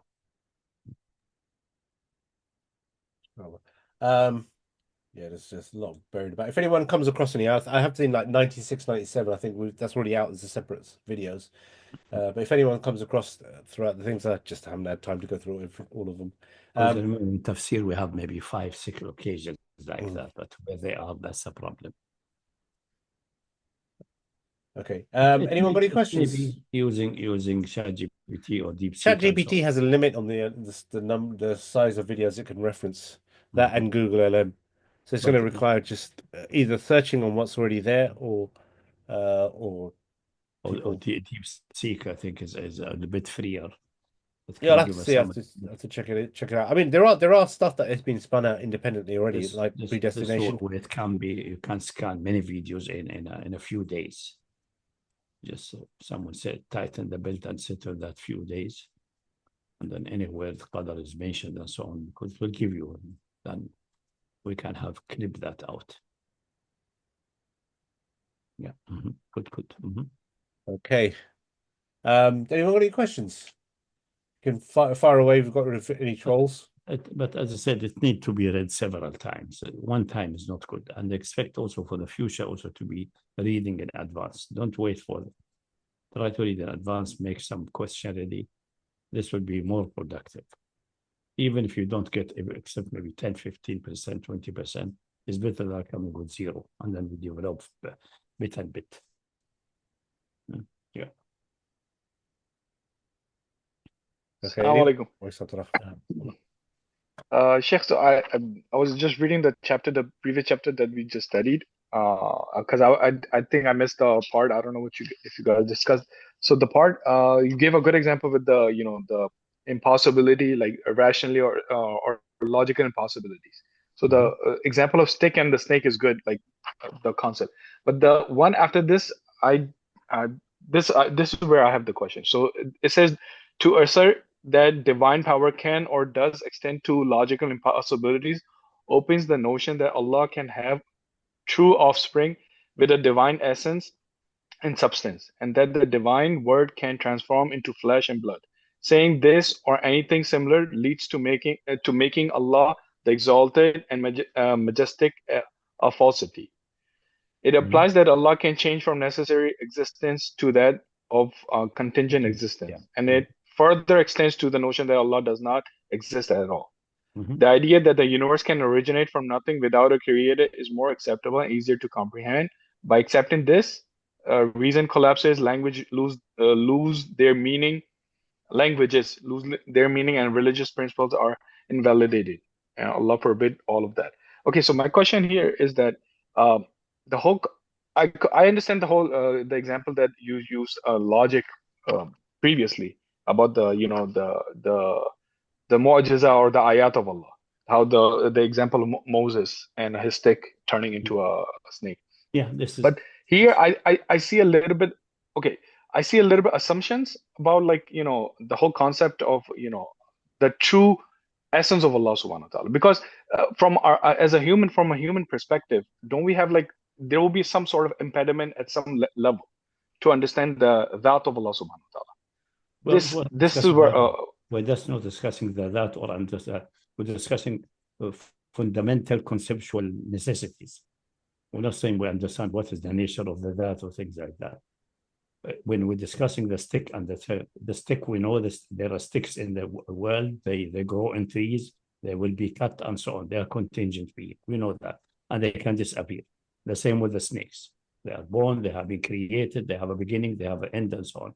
So it is easy to imagine and accept as not an impossibility that a stick thrown to the ground will disappear and the snake will be created in its place by divine action, obviously, not by itself.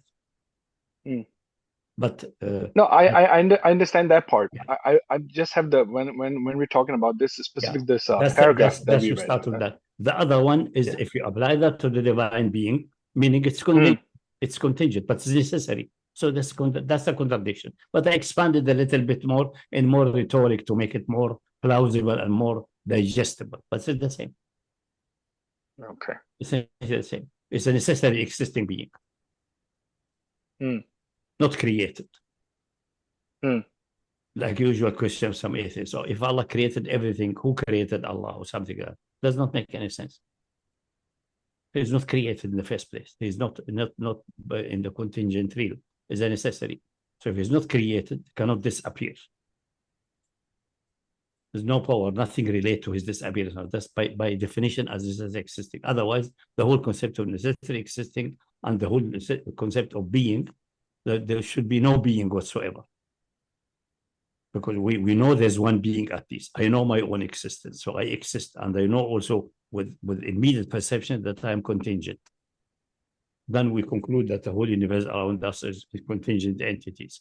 At least we have two or more contingent beings. And each one okay, of them is created. So we must have a necessary existing being. Without it, there's from the definition of the necessary existing being, if you go into the definition, is simple, is not compounded, is only one. There must be one and maximum one. So it's exactly one. In any cosmos or in a reality or conceivable, rationally conceivable aspect.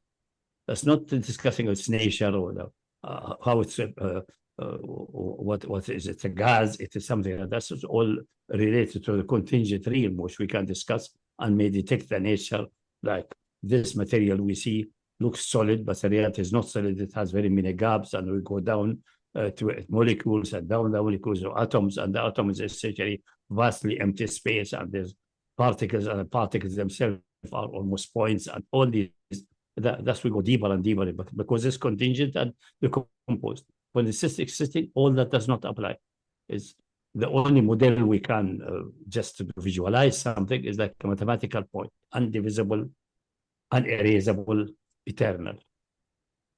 And all the other things like having a child, splitting, emanating, radiating, all does not make any sense. Contradictions is still existing. It's from the definition of necessarily existing. It's not the nature of Allah or how the will happen sovereignly without any condition initiating it, with absolute sovereignty, absolute freedom. That's for Allah clear what it is. For us, it's completely perplexing. even our own free will is quite perplexing. And many people say human free will is just an illusion. It's not free. And they even quote some experimentation, but that's quoted as obviously fallacious. It relies on experimentation and measurements and so on, which can be easily criticized and exposed as being fallacy. But if it comes to the divine, is absolute spontaneity, because the opposite, in the case of divine, the action, are they absolutely spontaneous or dictated by necessity? If dictated by necessity, no creation can happen. It has to be spontaneous. First act, at least, be absolutely spontaneous. We understand that, the concept. How it is, having any mental image of it, that's trying to understand the Allah. That's not what we are trying. It's like what the basic statement of which can be classified as true or false about the divine being. No, the reason I asked this because what I'm trying to understand from what you delivered in your books and your methodology is that, you know, when the af'al of Allah subhanahu wa ta'ala, and what's the connection of his actions to his, like, you know, his being. So that's what I like, you know, that's where for me it becomes perplexing. It's absolutely spontaneous. There's only the first act at all. أول ما خلق الله القلم. The first act choosing that unit, that specific universe with this condition, is with absolute spontaneity. It can't be dictated by necessity, because you will go into an infinite regress which will end nowhere. Okay. So it must be absolutely spontaneous, free. Also, speaking about Allah's attributes, I think it would be correct to say that certain attributes of Allah are not necessary, right? Would this be correct? Let's say that the first act of which with the universe kick-started is absolutely spontaneous. It is not conditioned on anything. It's absolutely. How to conceive that and have any mental image of it, it seems to be impossible for us. For him, it is. He is laughing at our ignorance about that, and he knows that's impossible to squeeze that in our brain. Is unsqueezable. You're speaking about contingency and Allah possibly having a That's son. not contingency. That's absolute spontaneity, because the first act either dictated by necessity of his nature, then he is a deaf, blind, dead nature, and such a thing cannot act. Yeah, because the act must be conditioned, must be previously something before it as a necessity, and this one has something before it. Or we start with a spontaneous, absolutely free act. That's it. There's no other option. And this has to be absolutely spontaneous, because talk about necessary existing. In the case of necessary existing, it is all or nothing. There's no grading there, because grading meaning contingency. Like grading means contingency. Let us look at the following. Razi was discussing that about, is Allah in everywhere or not everywhere. Say, if we can say, if it is allowed to say Allah is in one space, like above the throne, but not in the earth, then he's contingent, because there is still a space he could have been. So he's either in all space or he's not in space. Well said. Well said. Yeah, that's all. So, but what I was alluding to is, I find this part interesting. We are in agreement that certain actions of Allah and certain attributes of Allah that are gained through those actions are actually contingent as well. What mean contingent here? Let me give you an example. For example, Allah does not necessarily need to be merciful for him to be Allah. Is this not the case? And as Allah says in the Quran, I don't think studying that makes any good sense or produce any good result. What we need to understand the reality, the existence, is that there's a necessarily existing being, which by necessity, either acting by necessity, that's what we call a nature or a matter. Let's call it nature. Sure. But this will not be able to act, because any act is dictated by necessity. The nature is a deaf, blind, dead, unconscious. Yes. And then to go infinite regress and never end. It ends where it must end with a spontaneous action. I'll tell you why I touched upon this. There was actually a reason for me. My How to get reasoning that is in this. our brain, you will never get it in your brain. But Of that's course, dictated course. by necessity. That's the Of first course. action. Future action can be conditioned on other consideration, on other purposes, which he set. But all goes to the starting point, which No, is Ustadi, after that, it may be conditioned on something. So you know, Allah's actions and so on may be ordered one based on another and so on, but the ultimate one, the final one, the initial one must be absolutely free, not dictated. Ustadi, you know we say since the future is open, it doesn't exist. It's not something real. It's not a shay. We say this. So what this means is It's just an expression that exactly. If we define time as we perceive time as the ordering of events, but the hadith says clearly, يؤذيني ابن آدم أنا الدهر أقلب الليل والنهار بأمري. So it's an expression of divine activity. So what this means is divine activity started in Azal, in eternity, yes, and continue forward for all eternity without end. That's meaning the future. Yes. That's it. So All the other details and complications, does studying them bring us anywhere? No. you know, I agree with you. We shouldn't dwell on topics. It doesn't bring any benefit. Exactly. It doesn't bring any benefit. I agree. Neither for better aqidah or something. For example, Rahma, let's say Rahma, whatever it means. Yes. There are many metaphorical expressions by Rasul. Allah is Rahman, he is intrinsically Rahim in himself. That does mean we don't. But Abraham expressed the Rahmah which exercised toward the creation. He said, Allah created, we created the universe. He created hundreds of Rahmah. He kept 99 with him above the throne. Again, the throne is metaphorical for the kingdom. So we'll leave that. We don't go to that. Yeah. And one, he brought us in the creation. And to show how it appears in the creation, say, from that 1%, one of the 100, the mother sheep lifts its foot so that her baby can suckle her easily. That's from this Rahmah. Now imagine how complex that is through genetics, evolution, hormones, and so on, all of these complications. It appears like that. And then when the day of judgment comes, he joins this one, pulls this out of the, that's all metaphorical. And at the 99, and he has, this will be merciful to his creation, to the responsible creation like humans and jinn and so on. Vast mercy, unbelievably vast mercy. For example. I'll tell you why I mentioned the word. And he says clearly, يوم خلق الرحمة, meaning that what is in the creation, the effect in the creation. The intrinsic one in his being is intrinsic. It is there eternally. But the expression in the creation, he used the word khalq, which slap in the face to talk about khalq al-Quran, not khalq al-Quran, this rubbish. That's all rubbish. Will get you nowhere. Can't hear you, bruv. Can't hear you, bruv. Your voice is too bad. So you are away from that. Is it better now? Is it better now? We can hear you now, yeah. Oh, that. So, you know, I remember a verse in the Quran which says, Allah chose to be merciful. But I need to get the Arabic of that. I don't want to misquote it. And there's a reason why I'm going to mention this. But give me 1 second, sorry.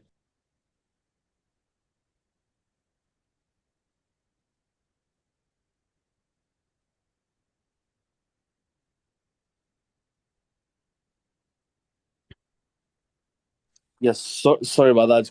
I was just occupied with something. So, Ustad, I'll tell you the reason why I mentioned this. Although it seems random that I said God chose to be merciful. You know, we admitted that the future is open.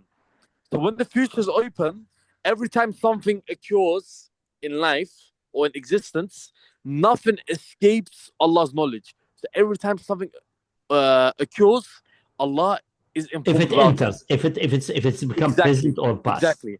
So past, now, so any moment, leave the point of eternity. In the point of eternity, the knowledge comprehends of all contingency, all possible universe, also knowledge of himself.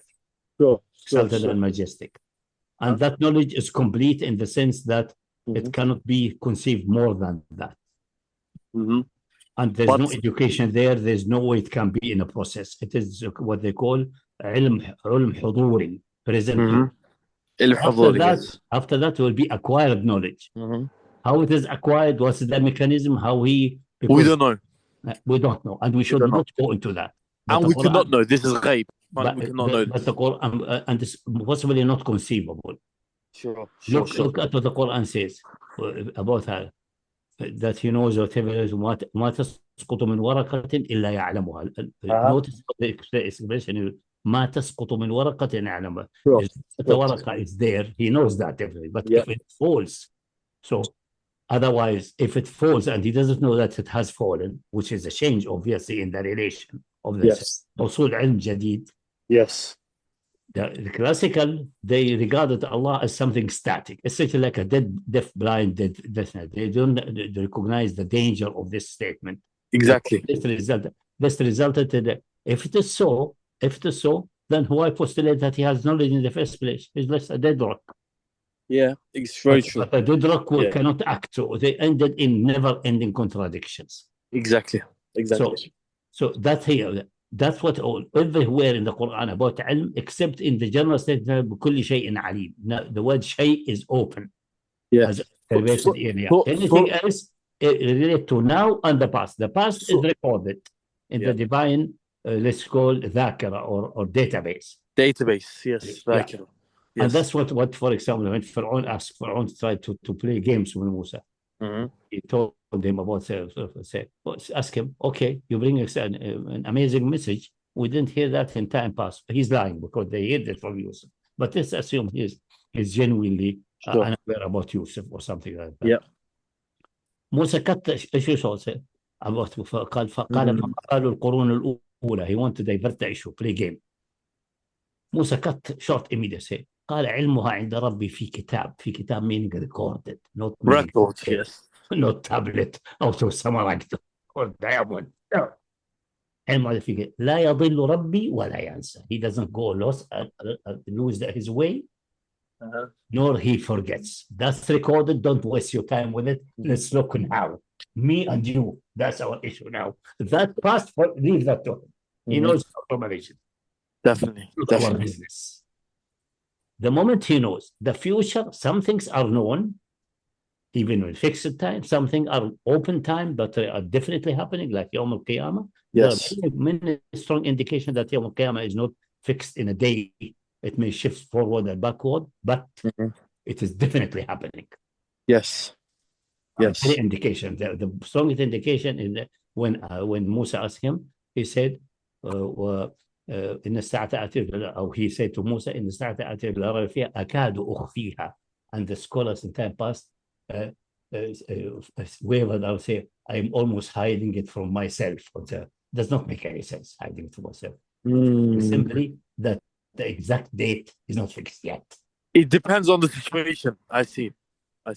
Whatever it is, maybe humanity works better. He gives them more, like 500 years more. Exactly. He shorten it. What I'm trying to get to is this, Ustad. You know, the philosophers, the philosopher from the school of Aristotle and the Muslim peripatetics as well, their argument is this: if the future is open and Allah is constantly in an unending fashion, always acquiring new knowledge, they say perfect. What's the problem with that? Yeah, he said that I'll tell you the problem. I've got an answer to this. I want you to review my jawab, my answer. So they say this is a change in Allah, but I respond to it by saying Allah's essence is not made up of Allah knowing the details of future contingent things. And the evidence I use is Allah does not necessarily need to create, but He chose to create. Which means this is accidental. This is not necessary in of itself. And this is not necessary for Allah to be Allah, so it does not alter or change its essence. If it did change its essence, let me give you an example. Let's say, for instance, Allah at one point, وَعِيَاذُ بِاللَّهِ, was not qadir, but then He chose to have Qudrah. This would be a problem in His essence. That's impossibility. That's exactly. Or if let's say Allah did not exist, then He came into existence. This is an essential divine attribute that will be lost, which is an impossibility. But Allah, مثلا, did not need to create, Likewise, Understand your point, Allah. is you're Yeah. taking of accidental and so on, the essential changes. That's a way to go. Another better way to go says necessity of reason dictate that the necessity existing being is either static, Yes. blind, dead nature, like a rock, eternal rock. This Yes. cannot create or do anything. This is nonsense. Yes. And that's what Aristotle said about him. He knows only himself. But then there will be some other entities around him who want to imitate him, and that will induce more matter. But we know there cannot be two necessarily existing beings. That's impossible, because the theory and the matter and so on is also necessarily existing. Yep. It's not created for Aristotle. So he solved the problem by having an impossibility of several necessarily existing beings. Sure. But at the time, these things were not developed. So Aristotle's point. The other option, dictated by necessity of reason, is that what we can call a dynamic point. So absolute sovereignty, at least the first action is absolutely sovereign. Future action may be contingent on other things. That does not mean that that's dictated by his necessary existence. There's no other option. These are the two necessities. The fine details, and is it accidental, essential, not essential, may be a nice study, but I don't need it. There's no need. It's there. That's why I use the verse in the Quran to prove my case by saying, Allah says, although Rahman and Rahim is an attribute of His, Allah says, I don't need to be merciful. So when Allah, and we know this by the way, Allah does not need to be Allah. Yani Rahmah has nothing to do with being an ilah in a way. To be an ilah, he needs to be everlasting, eternal, powerful. That's maybe a good argument, but this is going too far. In that case, it's better to get a revelation and see, okay, he calls himself Rahman Rahim. Is it intrinsic or an action? Because you know the scholar has distinguished the names. Some of them are intrinsic, in the sense it's not related to any action. And some are related to a pure action, and some both intrinsic and action. This needs some deeper analysis. Usually the المقصد الأسنى في شرح اسماء الحسنى للغزالي may help in that. And some relate to two attributes, various actions. He has very nice classification. It may be studying in some aspects, and some may be encouraging more piety, more understanding, having good relation, internal heart relation, and mind relation to Allah subhanahu wa ta'ala. Maybe. But the best thing is, because the approach of necessary existing, not the approach of time series and contingent and like the mutakallimin about time and so on, because this is the death trap. Because if you go to infinite series, unless you are extremely cautious and use strict mathematics, you will go astray. You will get in problems. You will get definitely in problems. But with necessary existing, such fundamental concepts connected to the necessity and the logical absolutes, you are in a safe ground. And you don't need to know what the things are in themselves essentially are, but some description which is consistent and internally properly connected. So, if we agree with most Ash'ari that Al-Arsh is a metaphor for the kingdom, and mounting the throne, meaning manage the kingdom after its creation, things like that, which seem to be a good metaphor, then even some attributes are described as if it's a separate entity, which without being a separate entity. So that's is that really fruitful? Does it make the people more pious and come close to Allah subhanahu wa ta'ala? Maybe it needs to be studied only to refute some wrong ideas. Yes. If some wrong ideas come forward, that's all. Anything else, I wouldn't really waste much time with that. Because the reason why I put some time into this is, whenever I was talking to philosophical-minded people, and I was bringing the clear ayat where Allah says, "Hatta na'lam," and other many ayat, you know better than I do, their contention was a philosophical argument. That is, they're saying, are you claiming that Allah changes? This means Allah is going from imperfection to perfection. So in order to rebuttal this argument, I had to say that Allah's changing is not an intrinsic, essential change in the that of Allah. Instead, these are accidental matters that are being...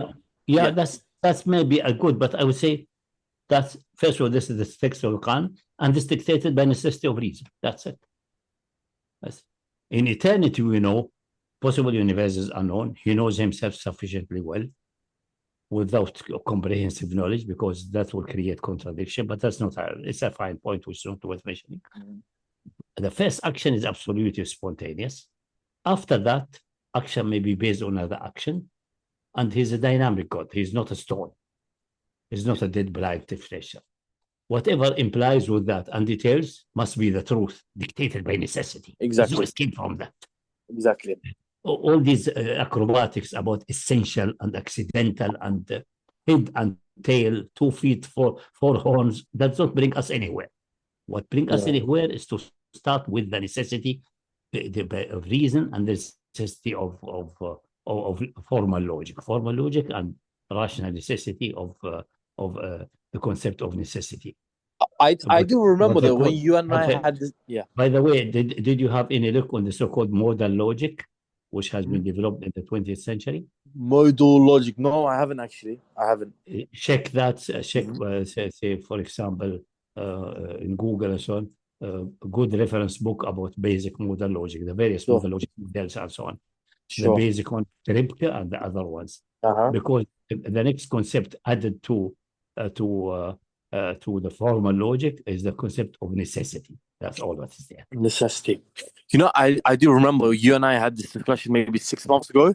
I said, read about modal logic. I will do. I took a note of this right now as well. This stand on firm feet, in absolutely firm, undeniable feet. All others are essential, accidental, head, tail, 2 tails, 4 legs, all would not bring you anywhere.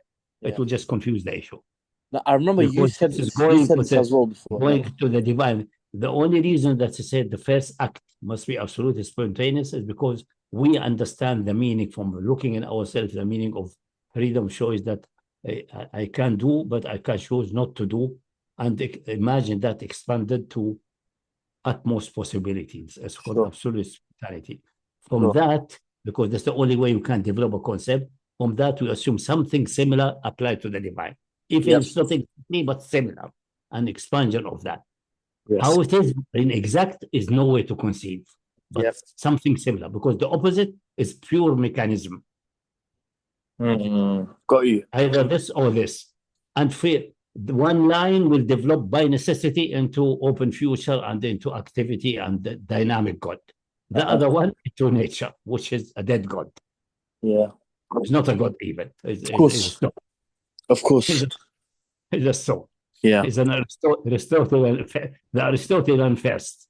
You know, when you first gave this argument to me, Hisham Hakim says as well, how can Allah have a will, for example, if he knows the future, etc.? This is what triggers the mind, actually. Exactly. That's in Al-Razi. Al-Razi discussed that, and he doesn't give any answer. He said, no, but we say what our scholars said, and so on. He ran away by joining the community. Ustad, do you think Hisham learned this from Ja'far al-Sadiq? Or did he got it from whatever, learn it from the Chinese emperor, doesn't matter. It is correct, and his argument is irrefutable. Do you know what? Do you know why I'm interested in this? Because the Imamiyya, I've told you this before as well. They've always been believing in this idea called al-bada in some way, but then the formulation is bad. No, but I think that's the later formulation. I don't think the early formulation. We want not defending or attacking anybody. The way it's formulated usually, or the Sunni claimed formulating it, is bad. Saying Badalillah, something appeared to him which he was known for. No, it was known. The contingency was known before. Nothing appeared to him suddenly. He's not surprised. He's not. Something happened. I'm shocked. That's how it doesn't happen. What call it bidah, call it afrit, call it donkey. I don't care. Sure. That's all we need. The contingency, the future are there. So actually, I do need to help. I need help with you for call it bidah. Call it. Yeah. I think the word bidah is not good because it's something initial. It gives the impression that it is suddenly something happens which was not expected. No, it is expected. The possibilities are there. Yes, all possibilities for the next moment of time are well there. Of course, he sees everything in the present. And he has the absolute dominance over these, so he can choose whatever he wants.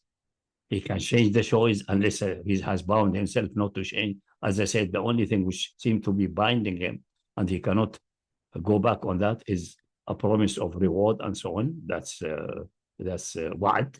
He cannot break his wa'ad. It's impossible because of the divine holiness.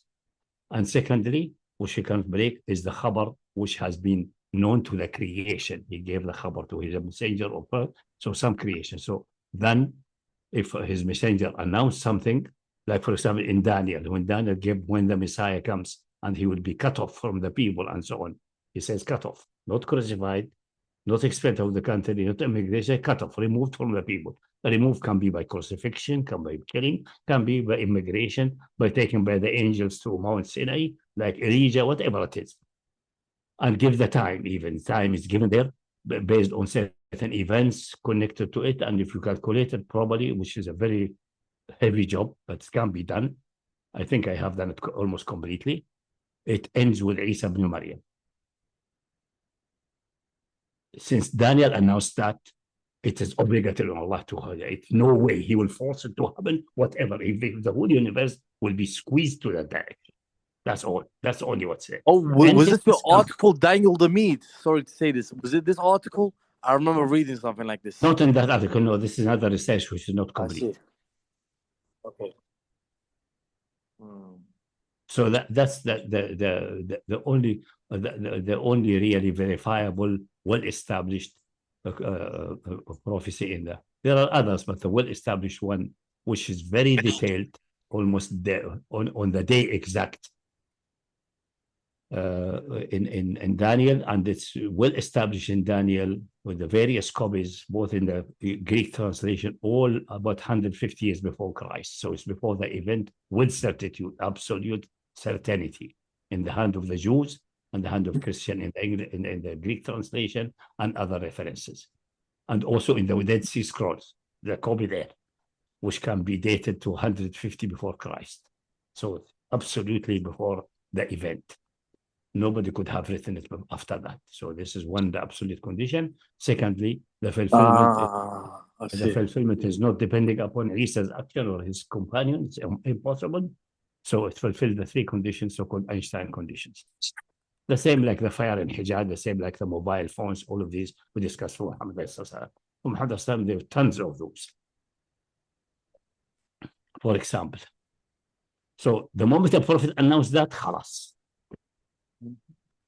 It's binding on Allah to get it as announced. Makes sense. That makes sense. Yeah. That's all what is there. All these fine things, accidental, essential. Is it worth of study? Maybe in the philosophical department, there's some guys there who are drinking coffee and wasting their time with these things. I don't mind. But I think it may end being a death trap. Because the only reason we said about the divine absolute spontaneity is a free will in that is coming from this basic concept we perceive in ourselves by necessity, but we know it is limited in the sense that we are within a circle, we cannot exceed that circle. The divine has no circle. So it is unlimited power, unlimited freedom, absolute freedom, as absolute as without creating any contradiction. Again, the same with the divine power, all this. That we postulate and we imagine it to be like this. For us, we have difficulty imagine how suddenly we make a decision. That's the reason most chemists and biologists say there's actually some chemistry reaction happening and we think we are having freedom. But there are many evidence show that they are wrong. And you can do self-testing of yourself. You can test your free will. So, like for example, you need to go to the market, for example, to get bread, but you decide, no, I will postpone it until tomorrow. You write a piece of paper so you have a record. And then tomorrow say, no, I changed my decision. I will postpone it a couple of days, even if I go hungry. You can't do the decision. So it's definitely not depending upon what you have eaten today or yesterday or something like that. You can do the test. So all these experimentation are they claim to be there's a half a second difference between your feeling of the decision and your hand movement and so on. It says it's rubbish. There's some problem there. The way they measure and the way they think people are feeling, there's some problem there. But anyway, even if human free will is an illusion, the concept is clear, makes good sense, and for the necessity existing, it must be like that. or something similar with absolute spontaneity. Yes. Otherwise, we go again to the infinite regress, which never ends. Can you define spontaneity in regards to Allah, please? What would you mean by that? Conditioned by nothing, just by his own being, he can make a decision. So if you, for example, so him creating the universe or existence is a spontaneous. As In you said. eternity, the decision made in eternity, and then time started with the decision immediately. Infinity is right after the decision. And that's what caused the problems with the issue of time. When the people divide the time and try to make time serious and things like that, they will end the problem, because you cannot join finite times all the way to the point of eternity. And even the point of eternity is one representation. You may represent it as a circle going forever. What is this representation? Is impossible mathematics. The best and simplest representation is a 1 point. Like absolute zero in temperature is 1 point. And mathematical representation can be represented by logarithm and exponential functions, and which no definition possible for negative times. So we have to cut the negative axis from the complex plane. But this is for those who have mathematics and complex analysis. But there are models which are consistent, producing no contradictions, and going to the necessity of mathematical description, the very fundamental nature of mathematical descriptions. That's all what we have. We have no more than that. And we try to develop from that concepts which we enlarge to the necessary existing. We have to. There's no other way. And we have only these two options. There's no way to have any other. For necessary existing being. For contingent being, we have infinite many scales and variations and scales and so on. For necessary existing is radical. Either everything or nothing. Zero or infinity. By the way, there is a mathematical structure which have these characteristics of zero and infinity, but this will take us far away. For those who have studied vector spaces and so-called normed rings and normed algebras, there are certain factor entities which have trace values either continuous between a number A to B, or discrete 1, 2, 3, 4, or 0 or infinity. Factor, so-called factor of class 3. They look like giving you a mathematical hint to something necessarily existing. It's interesting things there, how things connect in the deep level. I see. That's the best what we can do. How things are themselves, maybe vastly different, but we can assume, since our mind is created by him, to be like a finite projection of his infinite mind, to take this metaphor, according to the Hadith or the Old Testament, created Adam with his image, meaning obviously with a limited free will, which is a finite projection of his infinite free will, and a finite mind that resembles somehow, at least the basic, the most rudimentary basic of that up there. So lifting things up there is not completely absurd or completely going out of rational discourse. It's supported by rational discourse. We can go from the finite to the infinite, like in vector spaces. Finite spaces will go to the infinite space, where finite spaces are subspaces, and you can relate to them.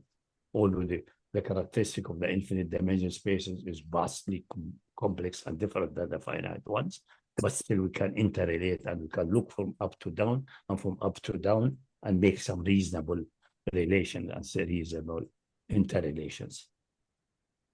The same here. That's all what we can do, because that's all what we have this year. That's all that we have. But I prefer to avoid the classical way of mutakallimin. Go really the contingency necessary.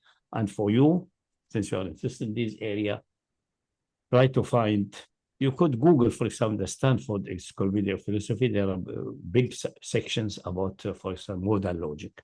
Modal logic, yeah. Modal logic. in the Stanford Encyclopedia, the good description, and there may be some references you can find. Maybe there will be no modal logic for dummies. This is an area which most likely dummies will never think to go there, but there will be maybe introduction to modal logic or something like that. Will be a nice volume. That will be the next one after having a basic formal binary standard classical logic in its more modern complete form. But modal logic just add the concept of necessity and how to work that, and it has certain axioms, has certain similarity to the classical logic, but more expanded things. And the most basic structure is what's found by Kripke, but it is not sufficient. They need to add some axioms here and there, and there's various types of modal logics. And also there is a modal logic about future events, which have also the feature that some future events are indeterministic. So they're still open. There's also a logic for that, for time series. It will be interesting for you to read it if you are engaged. Definitely. That chapter first in Stanford, this is free, Stanford Encyclopedia. And then there you can, in the search box there, modal logic. Then you'll find, I think, one or several big chapters about modal logic. From that, you can build and find maybe a good textbook, solid, clean, good one, recommended by most people to be as basic and also as nice and with the diagrams and so on, which is very helpful. I see. I think this will ease from the issue of going into these fine details of essence, accident, and so on, because these have their own problematic definitions. Actually, yeah, the nusus are clear, right? But human kalam, we are able to justify a lot of nonsense via seemingly rational arguments at times. So everyone, depending on their philosophical background, is able to have some back and forth arguments regarding their views. So for me, the most primary thing is to always prove the things textually, which I have done, inshallah, well in the book, which gave me in addition, in our case, we are lucky that the text itself is preserved, well preserved. Yes, definitely completely preserved. With the internal double checking with the numeric coincidence at number 19. I put a video about the number 19. It doesn't mention much more than we have, but it's quite nice to have. Which number, Ustad? Sorry, I didn't hear you. 19 عليها 19. Oh yes, of course. I put a video just a couple of hours ago. Is it linked to 19 of what's his name? The Egyptian man. What's his name? The Khalifa Giza. Yes, Rashid Khalifa. He made a discovery, but he went a bit wonky. He made a discovery because he wanted to do a concordance and so on, and he went astray because he did not follow systematic procedure. But we have completed that, and there was a research, although I think in Arabic, but I put it also Enterprise about an old 90 years old Syrian man who is really like living in the academic domain. A book about also the number 19, and he did some computer research. So there's considerable research, and it's clear that the number of appearances of 19 and so on cannot be considered. You know what they were saying in one of the, I think it was Surah At-Tawbah, they're saying in order for it to mathematically match, the last two ayat of Surah At-Tawbah need to go. Yani they're not part of the No. This is Rashad Khalifa nonsense because he did not get the correct count of the Quran. I discussed that in the beginning of Tafsir. Go to the beginning of Tafsir, you see why he made this problem. Ironically, according to the traditional narrative, when the Sahaba were compiling the Quran, they Khuzaymah bin Thabit, his name was, right? Al-Ansari. They depended on him. Just discount all of this. This is all rubbish. Of course. I'm just saying, yani, subhanallah, it's like he did it on purpose. It's as if he did it on purpose. No, because he was so surprised and shocked by this that he started having mental issues to the level that he claimed to be having prophetic visions and things like that. He became mental. Yeah, he said he's Rasulullah. Until one American decided the best way is to dispatch of him, and he shot him dead or something like that. Anyway, I don't advocate this, but maybe that was just divinely divine design. But I think even if he lived, he would not have done anything because people will have double checked it and so on. but that's because he chose the incorrect count. He thought the Quran is the Hafs riwayah only and Hafs count, which is one of the poorest counts actually. The correct count is the Madani and the Basri from Duri Abi Amr, and discussed that in the beginning of Tafsir. Go to the first halaqat, you will see the discussion of this issue and some hints about the number 19. Ustad, so you just mentioned about Hafs. I want to ask you a quick question. Hafs and Asim, is that not Qira'at al-Amma? Is it not called Qira'at al-Amma? It is the Qira'ah of the East, from Sham eastward until the Pacific Ocean. So, but can I say? But Qira'at Africa is Nafi', either Qalun or Warsh. And Qira'at Sudan is Duri Abu Amr. Yeah, but so what I mean is this. They say, a lot of people argue, that Hafs and Asim is Qira'at al-Amma, is the Qira'ah of all the Ummah. No, it's not of the Ummah.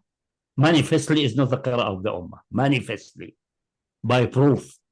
Even the Masahif in Sudan are written according Duri Abu Amr and Abil Ala. And the Masahif in Libya all the way to Maghreb, in Libya is Qalun. Correct. With the correct voice number. cut. Sorry about that. I'm back now. My voice cut. I'm back now. The numbering of the eyes is 6,240, which is the exact one. And if you add the number of Basmala, you get a multiple of 19 without dropping any eye or adding anything, without the mental derangement of Rashad Khalifa. But anyway, this is a technical point. It's discussed in the beginning of Tafsir. Sure, of course. Okay, so we have this, and we have the internal evidence of the Quran, and we have then the tawatur about fire in Hijaz, about mobile phones and so on. So we have accumulating evidences which are absolutely irrefutable. So this can be referred to, because these evidences do not depend upon these esoteric issues of infinite limits, absolute time, all of these things. They depend upon historic events and simple linguistic issues in a completely forceful and irrefutable way. So that can be taken as the base, which everyone, even a Bedouin on a camelback, a cowboy driving his cows, and a philosopher in Cambridge or Oxford can work with it and have benefit from it. That can be a starting point. We have that. For the old scripture, for the Jews and the Christians, they don't have this level of certainty, so they will be wavering forever. But in our case, we have that. We start at the starting point, and this will dictate what we do. In addition, if we benefit from the formal logic and the currently developed modern logic, which was scattered in time past, it doesn't exist. It existed, but it was never formalized the way it's formalized now in the so-called modern logic. If you do that, then you make breakthrough. And then you don't need to go about accidental substance, no substance. You go to the fundamental principle. Like, for example, there's a chapter in... Good to know. Good to know. There's a chapter in Stanford Explorer called Trinity. It mentioned 14 different interpretations. 13 of them are completely annihilated by showing that they contradict the principle of identity, which is the fundamental principle of logic and modern logic. The 14th one, they said it may have some issues. I was planning to look at that, but the issue of the vision came and so on. Most likely, if you look at it, it would be also refutable. But the 13th one contradicts the principle of identity, and they must be chucked in the bin right away. Interesting. So 14. So check that also in the Stanford Encyclopedia. And there's a reference to major works and so on. So there are 14 different interpretations. 13, the Encyclopedia say, contradict blatantly the principle of identity. Principle of identity is this A equal A. If there's a doubt that something is equal itself, then nothing can be done anymore. The reason collapses. They contradict the principle of identity. The 14th may escape that, but they did not. I did not dig in that very deep to see how this can be refuted. Most likely it will be refuted based on modern logic and the issue of that necessity existing is only one uncomposed symbol. That's the way it will be annihilated. But others, A, it implies A is not equal A, which is simply completely irrational, completely illogical, and destroy reason completely. Of course. I think the 40th also, but maybe through a back door. Needs a little bit more work. So, but take a look first to the modal logic. I will. Because Trinity is a foregone conclusion. It's clearly a fallacy. It has no scriptural background, and it has the standard formulation contains clear contradiction. Like, for example, the most famous formulation, the Spanish formulation of the 7th century, that's after Islam by the 50th, 60th year, he said, and the way he gave birth, he emerged out of the womb of the father. It was the word womb, which feminists like very much. But anyway, measure of womb, neither by act of will nor by necessity. But this is impossibility. That either an act is either act of will or by necessity. So neither nor, because there's no intermediate between the two. For necessity existing being, for contingent being, maybe. Then the job is done. Then the Father is contingent, the Holy Spirit is contingent, Isa is contingent. Object is coherent. Where is the necessity existing being then? Where is it? None. Mm-hmm. And things like that. So even the basic formulation, which is regarded as the best formulation ever in history, is the model of this. It was not a world council, it was like a limited council in Spain, in which something like 13, 14 bishops of Spain met, because it was like so-called Unitarian heresy claiming God is only one, not three, and so on. And they were fighting it, and they issued something like a half-page description of the Trinity, which is regarded since that time as really the model. Is already that description is sick. But anyway, that's I think this is a foregone conclusion. Nobody really take that serious. Even most Christians are doubting that anyway. But it needs refutation, no doubt, because it has become a mainstay of a major religion of billions of people in the world. It can't be just said it's nonsensical. It has to be done more structure. But I would say for you, it's more important to go to the modal logic. Yeah. And get this logic for dummies. Just to refresh formal logic. No, it's important. It's very, very necessary. It's a fundamental thing. It's good. It's one of the tools. Yeah. It sharpens the mind. It gets the mind a little bit focused on doing things more in a formal, structured way. Definitely. You know, Ustad, you mentioned something that didn't leave my mind. It got my interest.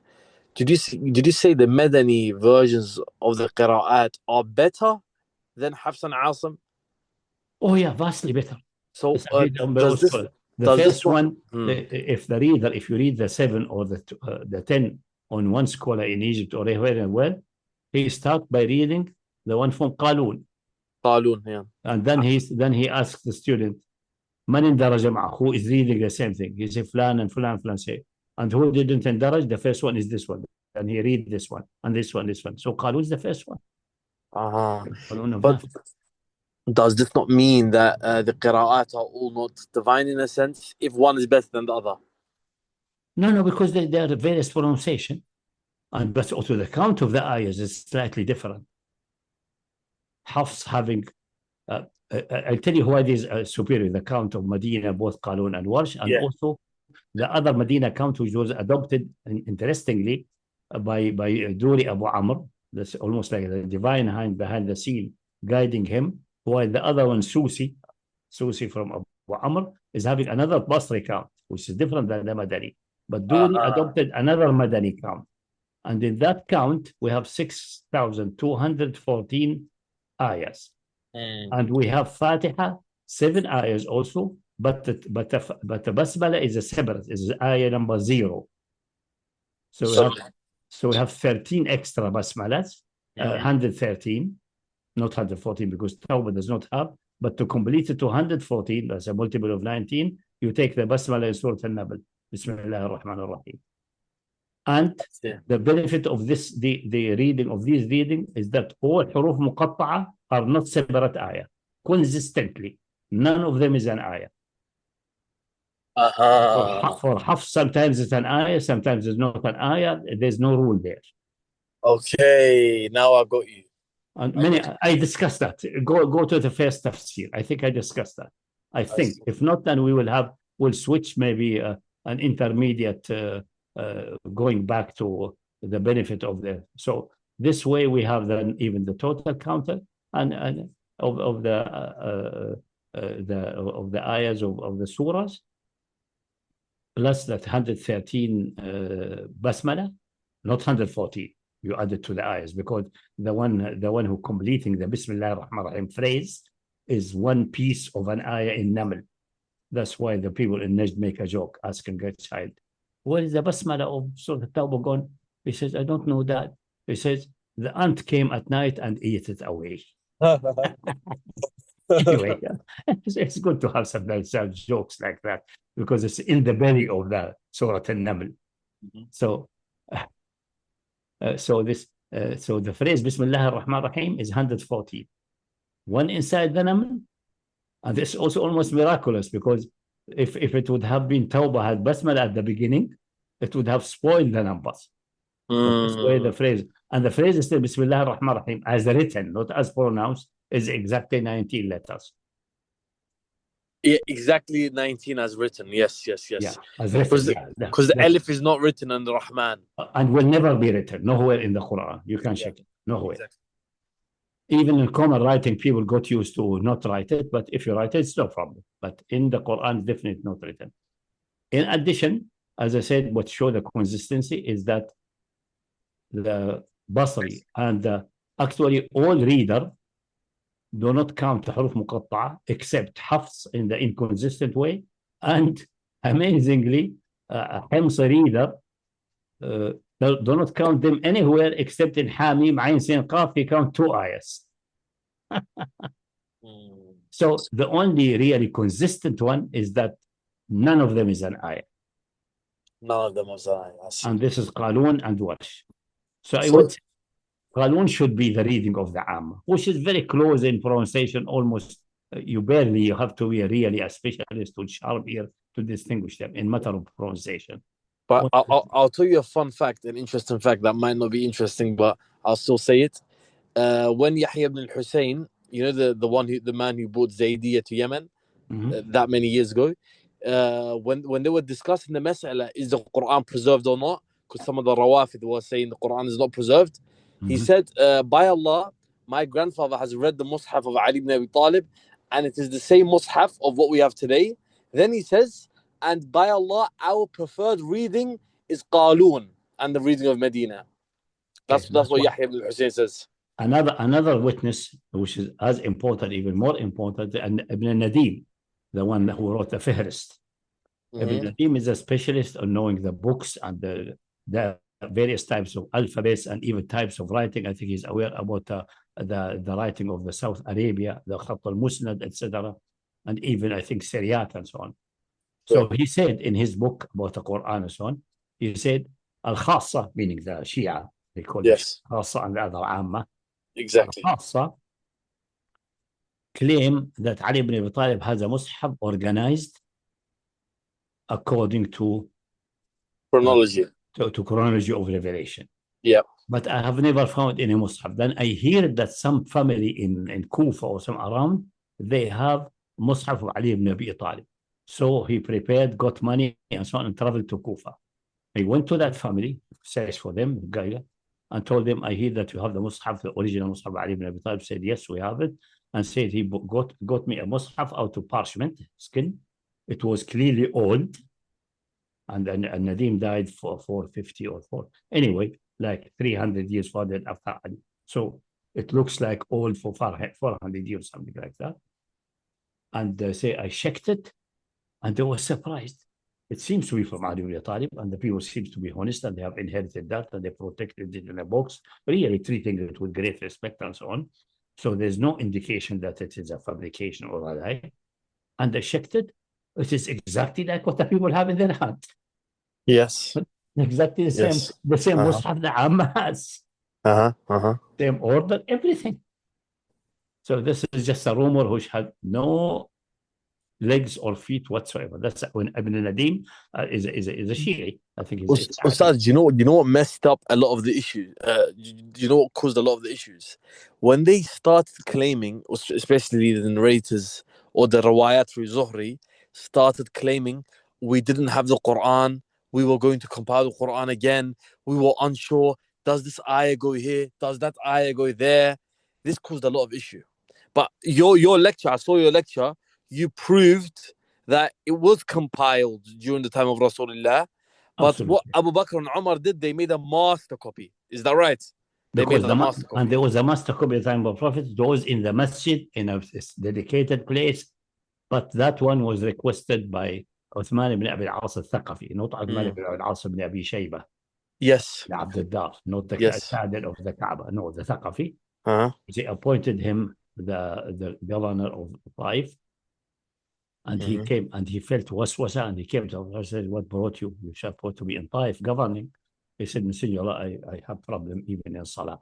There is waswasa, I cannot keep making salam. I don't know if I have takbirat ihram.